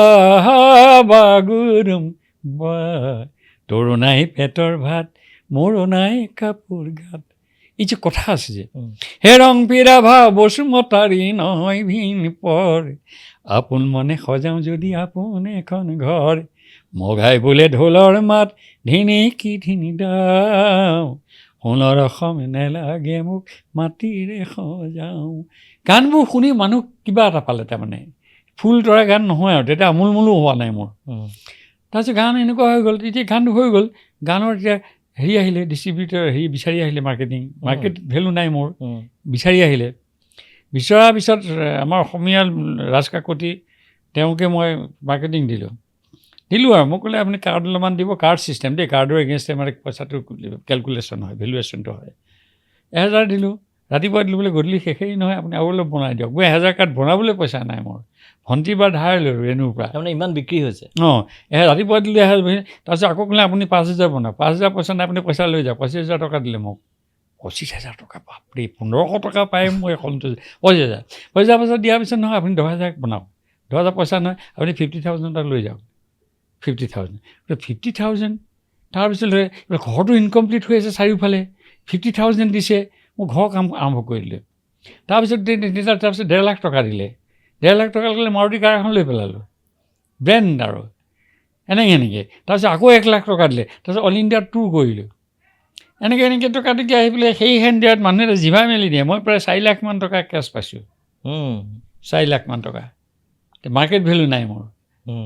গতিকে জীৱনত সাংঘাতিক ধৰণৰ, গতিকে কথাটো হ'ল তাৰপিছত এনেকৈ সেইটোৱে অকণমান মোক তাৰমানে। তাৰপিছত কি হ'ল, চাকৰি ৰিটায়াৰ কৰিলোঁ।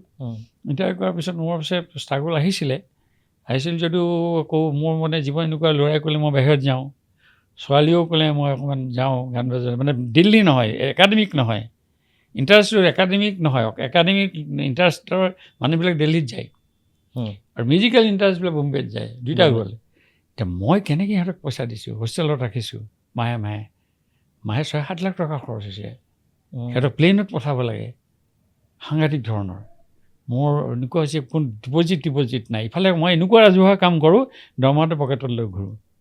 এই বিশ্বনাথৰ লেংপেলেং ৰেকৰ্ড কৰিছোঁ, মোৰ টিয়ে নাই, আৰু বহুত কাম মই কৰিছোঁ, টিয়ে নাই কাম কৰোঁ। কাৰণ মই এটা ডিচিপ্লিন লৈছোঁ যে আই শ্বুড ডু ছামথিং, মই কৰিব লাগে, ন' ৰিটাৰ্ণ।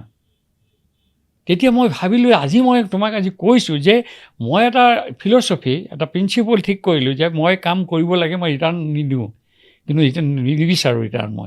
ৰিটাৰ্ণ আহি আছে, বিচৰা ৰিটাৰ্ণ আৰু নিবিচৰা ৰিটাৰ্ণ। মোৰ নিবিচৰা ৰিটাৰ্ণ আহিছে, এই কথা মেছেজটো মানুহৰ ওচৰত যোৱা। হয়, আমি সেইটোৱে যোৱাটো বিচাৰিছোঁ, মেছেজটো নিবিচৰা। আজিৰ যুগত বহু ল'ৰাই নিবনুৱা হৈ এনেই বহি আছে, আৰু তেওঁলোকে বহুত প্ৰতিভা আছে কিন্তু কৰিব নোখোজে, ভাবে কি চৰকাৰী চাকৰি এটা লাগে, আৰু 20,000 টকাৰ চৰকাৰী চাকৰি কৰি পেলাই সিহঁতি ভাবে বহুত 20,000 টকা কথাই নহয়, গতিকে সেই বস্তুটোৱে আমি মানুহৰ মাজত প্ৰচাৰ কৰিব বিচাৰোঁ যে নিজৰ জাৰ্ণি চলাই গৈ থাকা, আৰু তুমি এনেও পাবাই তোমাৰ যোগ্যতা অনুসৰি। আৰু এটা কথা, অভিভাৱকবিলাকেও ল'ৰা ছোৱালী চাব লাগে, চবেই গান নাগায়, চবেই নানাচে, যিটো কৰে সি যদি ভাল ৰেচিপি বনাব পাৰে, খাদ্য বনাব পাৰে, বহুত মই মানুহ দিছে, মই নাম নকয়, উপায়ুক্ত ল'ৰাটোক সেই ৰন্ধন দিছে। আজিকালি ৰেচিপি ৰন্ধাৰ আছে নহয়, বহুত যে সিদিনা মই এখন গ'লে এগৰাকী মানুহে খেতিৰ ফালে খুলিছে, তেওঁ সমস্ত বনায়, সুন্দৰ আমি মাজে মাজে খেতিলৈ আমি যাওঁ, খুব ফটো দেখিবা, আমি খুব ল'ৰাই ছোৱালী আমি যি সময়ত আজি নক'বা ৰেকৰ্ড লাগে নক'বা, যি সময়ত দেউতাকে গালি পৰা বুলি কৈছে, কোনোবা মানুহ ঘৰৰ পৰা ওলাই গৈছে, অন্তৰ্ধান হৈছে, কিবা কিবি শুনি আছোঁ, সেই সময়ত দেখিছে আমি জীয়েকে পুতেকে এখন খেলি আছোঁ, এই যে এনেকৈ আমি খেলি আছোঁ, ফটোখন দিছোঁ। কোনোবাই কৈছে এয়াহে ছোৱালীয়ে আমি খেলি আছোঁ, আৰু আমি শ্বিলঙত গৈ দুয়োটাই এনেকৈ কথা পাতি আছোঁ, মানে ইশা লাগিছে, আমি দুয়োটাই শ্বিলঙত বহুত ভিতৰ হেৰি এখনত গৈ আমি কথা পাতি আছোঁ। কথাটো হ'ল পৰিয়ালত তোমালোকে ল'ৰা ছোৱালী হৈছে, তোমালোক কাইলৈ ভৱিষ্যতে তোমালোকৰ আছে, এইটো মেইনটেইন কৰিব লাগে। হয় হয়। এতিয়া মোৰ বোৱাৰীয়ে তোমাৰ মই মানে সদায় খুব লিবাৰেল, কিন্তু কণ্ট্ৰল আছে, এইটোও কৈ থওঁ, ছোৱালী কণ্ট্ৰল আছে। এতিয়া ছোৱালীয়ে ফোন কৰিলেই মোক, মই আহিছোঁ, কণ্ট্ৰল কৰিলে কেইটাত আহিব, চব থাকিব লাগিব। মাকে কণ্ট্ৰল কৰে, এটা কি পিন্ধি যাব, ক'ত কি পিন্ধি যাব, চ'ত গৈছে বেলেগ হ'ব, বিয়া খাবলৈ গৈছে শ্ৰাদ্ধত গৈছে বেলেগ হ'ব, ফুৰিবলৈ গৈছে বেলেগ হ'ব, আৰু ছোৱালীয়ে শুনে। এতিয়া এইখিনি কথালৈ আকৌ ঘূৰি আহিম, যিটো আপুনি ক'লে ৰয় চাইকেল মাৰ্টৰ কানেকশ্যনটো, আপুনি মাৰ্কেটিঙৰ হেৰিও কৰি চাইছে বিভিন্ন ধৰণে, আৰু ৰিটাৰ্ণ কেনেকৈ আহে সেইটোও বুজাই দিলে। এতিয়া তাৰপিছত আপোনাৰ নেক্সট অধ্যায় ষ্টাৰ্ট হৈছে, কাৰণ ৰ'ব ইয়াতে আৰু এটা সাংস্কৃতিক ক্ষেত্ৰত আৰু এটা কথা সুধিব থাকি গ'ল। আপোনাক মই নিজে দেখা পাইছোঁ এটা সময়ত সুৰ বাহিনী কৰা আৰু ট্ৰাকত উঠি উঠি গান গাই মানুহক সজাগ কৰা অসম আন্দোলনৰ সময়ত, তো সেই বিষয়ে অলপ আমি জানিম, বা গণসংগ্ৰাম পৰিষদ, সেইটো আপোনাৰ জীৱনৰ এটা ডাঙৰ। নহয়, মোৰ দুটা কথা আছিলে। এটা সময়ত যেতিয়া নামঘৰত আন্দোলনটো আৰম্ভ হৈছিলে, তেতিয়া আন্দোলনটোৰ প্ৰতি মোৰ এটা মোটামুটি সমৰ্থন আছিল, কাৰণ বিদেশী খেদিব লাগে, বেছি বিদেশী দৰকাৰো নাই, লগত হেৰি কৰিব লাগে, সেই সময়ত গতিকে মই ওলাই আহিছিলোঁ। কিন্তু পিছত মই দেখিলোঁ যে আন্দোলনটোৰ প্ৰতি বীতশ্ৰদ্ধ হ'লোঁ মই, বিশেষকৈ লিডাৰ নেতৃত্বৰ কথা বতৰাবিলাক ভাল নোপোৱা হ'লোঁ, যিটো কাৰণে পৰিণতিত তেওঁলোকে যেতিয়া ক'লে আমি সোণৰ অসম গঢ়িম, মই পলিটিকেল কাউণ্টাৰ দিলোঁ, সোণৰ অসম নালাগে, মোৰ গানটো পলিটিকেল কাউণ্টাৰ। তেতিয়া সৃষ্টি হৈছিলে সোণৰ তেতিয়া তেওঁলোকে আহিলে আৰু ৰাজপাত ল'লে, সোণৰ অসম কৰিম বুলি ক'লে, তেতিয়া মই ক'লোঁ সোণৰ অসম নালাগে, সেই এটা কথা। দ্বিতীয় কথাটো হ'ল সুৰবাহিনী সেইখিনি, তাৰপিছত মই জনসাংস্কৃতিক পৰিষদ কৰিলোঁ, ভূপেন হাজৰিকা সভাপতি হিচাপে, সেইটো এটা কথা আছিলে। অসম আন্দোলনৰ প্ৰতি বীতশ্ৰদ্ধ নহয়, বহুত গণতান্ত্ৰিক ৰুচিবান সমাজ সংস্কৃতি ভাল পোৱা মানুহ বীতশ্ৰদ্ধ হৈছিলে, যে চাৰিওফালে যোৱাতে বন্ধ, জনতা সান্ধ্যায়ন, মাৰপিট, ঘৰ দুৱাৰ জ্বলাইছে, কোনোবাই সমৰ্থন যদি কৰা নাই, নামৰ ওপৰতে সোণাৰী তিনিআলি মানুহ ধৰি ধৰি মাৰে, বাছৰ পৰা নমাই মানুহ মাৰে, বেলেগ সম্প্ৰদায়ৰ মানুহ হ'লে শত্ৰু জ্ঞান কৰে, মুক্ত কথা ক'ব নোৱাৰা হ'ল, আন্দোলন বিৰোধী বুলি ঘৰ জ্বলাই দিয়ে, এনেকুৱা ঘটনা কিন্তু ঘটিল বহুত। হেন গোহাঁইৰ নিচিনা মানুহক যেতিয়া মাৰপিট কৰা শুনিলোঁ, ৰেষ্টত টানি পেলাই, বহু বাওঁপন্থী দিলীপ শৰ্মাৰ ঘৰ জ্বলাবলৈ গৈছিলে, আবাহনখিনি আছিলে, সেই আবাহনখিনি নি পেলাই বেংকৰ লকাৰত থৈছিলে, পুলক বেনাৰ্জীয়ে বেংকত কাম কৰে, দিলীপ শৰ্মাৰ। কেশৱ মহন্তৰ ঘৰলৈ শিলগুটি মাৰিছিলে, কেশৱ মহন্তই আচৰিত হৈ গ'ল, যিটো মানুহে মই শব্দ এটা বানান ভুৰি ক'লে আঙুলি এটা ভাঙি দিয়া বুলি মই ভাবোঁ, সেই তেওঁ আন্দোলন বিৰোধী। খগেন মহন্তক 5 বছৰ বিহু মঞ্চত উঠিবলৈ নিদিলে, হিষ্ট্ৰীয়া। এইটো খগেন মহন্ত ঢুকাবৰ দিনাই, সেইদিনাই মই এটা চেনেলত মই কৈছোঁ যে খগেন মহন্তক 5 বছৰ বিহু অনুষ্ঠান কৰিবলৈ নাছিল। গতিকে আমি এইটো প্ৰত্যাহ্বান হিচাপে লৈ আমি এটা পেৰেলেল কালচাৰ কৰিবলৈ আৰম্ভ কৰিছোঁ, আৰু যিবিলাক মানুহে মোটামুটি ৰুচিবান মানুহ আন্দোলনটোৰ মূল কাৰণটোক সমৰ্থন কৰে, কিন্তু এই ঘৰ জ্বলা তৰ জ্বলা গুলী বাৰুদ এইবোৰ বিশ্বাস নকৰে, আলফাকো বিশ্বাস নকৰে, সেই মানুহখিনিক আমি হাতত পালোঁ। গতিকে সেইখিনি মানুহক লৈ ভূপেন দাও সেই সময়ত দেখিলে যে চাৰিওফালে বেংগলত বদনাম হৈ গৈছে, ভূপেন দাই আন্দোলন সমৰ্থন কৰিছিলে, সেইটো ভূপেন দাৰ অকণমান গণ্ডগোলেই আছিলে বুলি এতিয়া মোক কৈছোঁ, কিন্তু পিছলৈ ভূপেন দা বহি দিলে। সেইকাৰণে ভূপেন দাৰ গানখিনি 81 চনমানলৈ আন্দোলনৰ সমৰ্থনৰ গান, 81 পিছত 82 কিন্তু মেঘে গিৰি কৰেহে গাইছে, ধান নিদিওঁ, ঋণ নলওঁ, সুদ নিদিওঁ, আৰু গান সলনি হৈ গ'ল। জনসাংস্কৃতিক পৰিষদটো আহিলে যে জুয়ে পুৰা 83, যেতিয়া কোনো ওলাব নোৱাৰা হ'ল, যে গহপুৰ জ্বলিছে, নেলি জ্বলিছে, কোকৰাঝাৰ জ্বলিছে, কাৰ্বি আংলং জ্বলিছে, তেজপুৰৰ ওচৰৰ পৰা জ্বলিছে এইবিলাক, তেতিয়া সকলোৱে ক'লে যে হেমংগ দাহঁতে যেনেকৈ 60 চনৰ অসমীয়া বঙালী আন্দোলনৰ সময়ত কোনো ওলাব নোৱাৰে, বিমলা প্ৰসাদ চলিহা মুখ্যমন্ত্ৰীয়ে ক'লে যে বিশ্বাস দেও আমি হাৰ মানিছোঁ, আপুনি যাওক। সেই ভাবি আমি তেতিয়া ঠিক কৰিলোঁ যে এই সংঘৰ্ষ জৰ্জৰিত মানুহৰ ওচৰলৈ যাব লাগিব, কাৰণ মানুহে সংঘৰ্ষ কৰা নাই নহয়, ভয়তে আছে, কোনোবাই ৰাতি জ্বলাই থৈ গুচি গ'ল, মানুহবোৰ সোমাইছে, খেতিপথাৰ বন্ধ, স্কুল বন্ধ, তাৰপিছত মানুহে খাবলৈ পোৱা নাই, স্কুল কলেজ বন্ধ, পেৰালাইজ হৈ গ'ল। আমি তেতিয়া সুৰ বাহিনী, সাংস্কৃতিক বাহিনী লৈ ভূপেন দাক লগত লৈ এই জেগাবিলাকত গৈছিলোঁ। তেতিয়াই গাইছিলোঁ যে যেতিয়া বড়ো লাগিছে, অসমীয়া ভাষী লাগিছে, তেতিয়া অসমীয়া বড়ো হৈ গ'ল আৰু। কেম্প এটাত কিন্তু মানুহবিলাক গৈ দেখিছোঁ, বড়ো মানুহ, দাখনা পিন্ধা মানুহ, মেখেলা চাদৰ পিন্ধা মানুহ কেম্পত একেলগে আছিলে। তেওঁলোকে কৈছে আমি কাজিয়া কৰা নাই নহয়, আমিতো একেলগে আছিলোঁ, কোনে জ্বলাই থৈ গ'ল ৰাতিৰ ভিতৰত বোলে আমিও গম নাপাওঁ। ভঁৰাল জ্বলিল, ঘৰ জ্বলিল, গৰু গাই গোহালিত জ্বলিল। তেতিয়া মই কৈছিলোঁ, তোৰো নাই পেটৰ ভাত, মোৰো নাই কাপোৰ গাত, তোৰে মোৰে একে জাত, কোন কাৰ সোঁতৰো ভালকৈ চিনিবি, চাই লৈ বুলিবি বাট। চাবা দেই, তোৰো পেটৰ নাই, বসুমতাৰী সিও খাবলৈ নোপোৱা, শইকীয়া নাথ সিও খাবলৈ নোপোৱা, সাধাৰণভাৱে খেতি বাতি কৰি আছে, ৰাতি শত্ৰু হৈ গ'ল ৰাতিটোৰ ভিতৰত। গতিকে সেই সময়ত ৰাইজৰ মাজলৈ যোৱা, গান গোৱা। গতিকে আমি সেইকাৰণে কৈছোঁ আমি বহাগী বিদায়ত পইচা আনিবলৈ গান নাগাওঁ, আমি পইচা লৈ গৈ ৰাইজৰ মাজলৈ গান গাবলৈ যাওঁ। সেইকাৰণে লোকনাথ গোস্বামী অকণ বেলেগ, ৰংপী ৰাভা বসুমতাৰী। এতিয়া আপোনাৰ গোটেই জীৱনটো আমাৰ এটা এপিছডৰ সামৰাটো সম্পূৰ্ণ নহয়। একচুৱেলি ইয়াৰ পিছত আৰু এটা এপিছড আমাক লাগিব, কাৰণ আপোনাৰ জীৱনৰ দ্বিতীয় অধ্যায়টো ষ্টাৰ্ট হৈছে আপোনাৰ কিতাপখিনিক লৈ। কিতাপ হৈছে, সংসাৰ আৰম্ভ হৈছে, তাৰপিছতে হয় আৰু অধ্যায়টো বেলেগ বেলেগ। আৰু মই দেশ ভ্ৰমণ কৰিছোঁ, মই চীন দেশলৈ গৈছোঁ, ভিয়েটনামলৈ গৈছোঁ, এই দেশবিলাকৰ পৰা বহুত কথা শিকিছোঁ মই। আৰু এনেও যদি মানুহে আপোনাৰ বিষয়ে জানিব বিচাৰে, নিশ্চয় আপোনাৰ কিতাপখিনি আটাইতকৈ ভাল উৎস হ'ব। আটাইতকৈ ভাল। এই কিতাপখিনি মানুহে ক'ত পাব? কিতাপৰ বিষয়ে এতিয়া বেলেগ বেলেগ উলিয়াইছিলতো, এতিয়া কিতাপৰ এনেকুৱা বস্তু আছে নেকি যে কমন চ'ৰ্চ, যে এমাজনত গোটেইখিনি আছে, তাৰ পৰা ল'ব পাৰি? সেইবিলাক মই এতিয়া লাহে লাহে পাব কিজানি, মোৰ এনেকুৱা লাগিছে। মই এতিয়া এওঁলোকে এতিয়া পূৰ্বায়নেও কৰিলে, মোৰ পৰা 10টামান যাক য'ত পাওঁ দি দিলোঁ। মোৰ কথা আছিল কিতাপখন থাকি যাব লাগে, তেনেকৈ 24খন কিতাপ ওলালে। এতিয়া লাহে লাহে তালিকা চালিকা কৰি থৈছোঁ। এতিয়া এইবিলাক ৰিপ্ৰিণ্ট, সেইকাৰণে পইচা লাগে। সেইকাৰণে মই এনেকুৱা ভাবিছোঁ যে বিহুৱে চিহুৱে ক'ৰবাত 2 লাখ টকা দিলে, ক'ৰবাত 1 লাখ টকা দিলে, কোনোবাই দিলে, মাজে মাজে লোভ এটা আছে দেই মোৰ।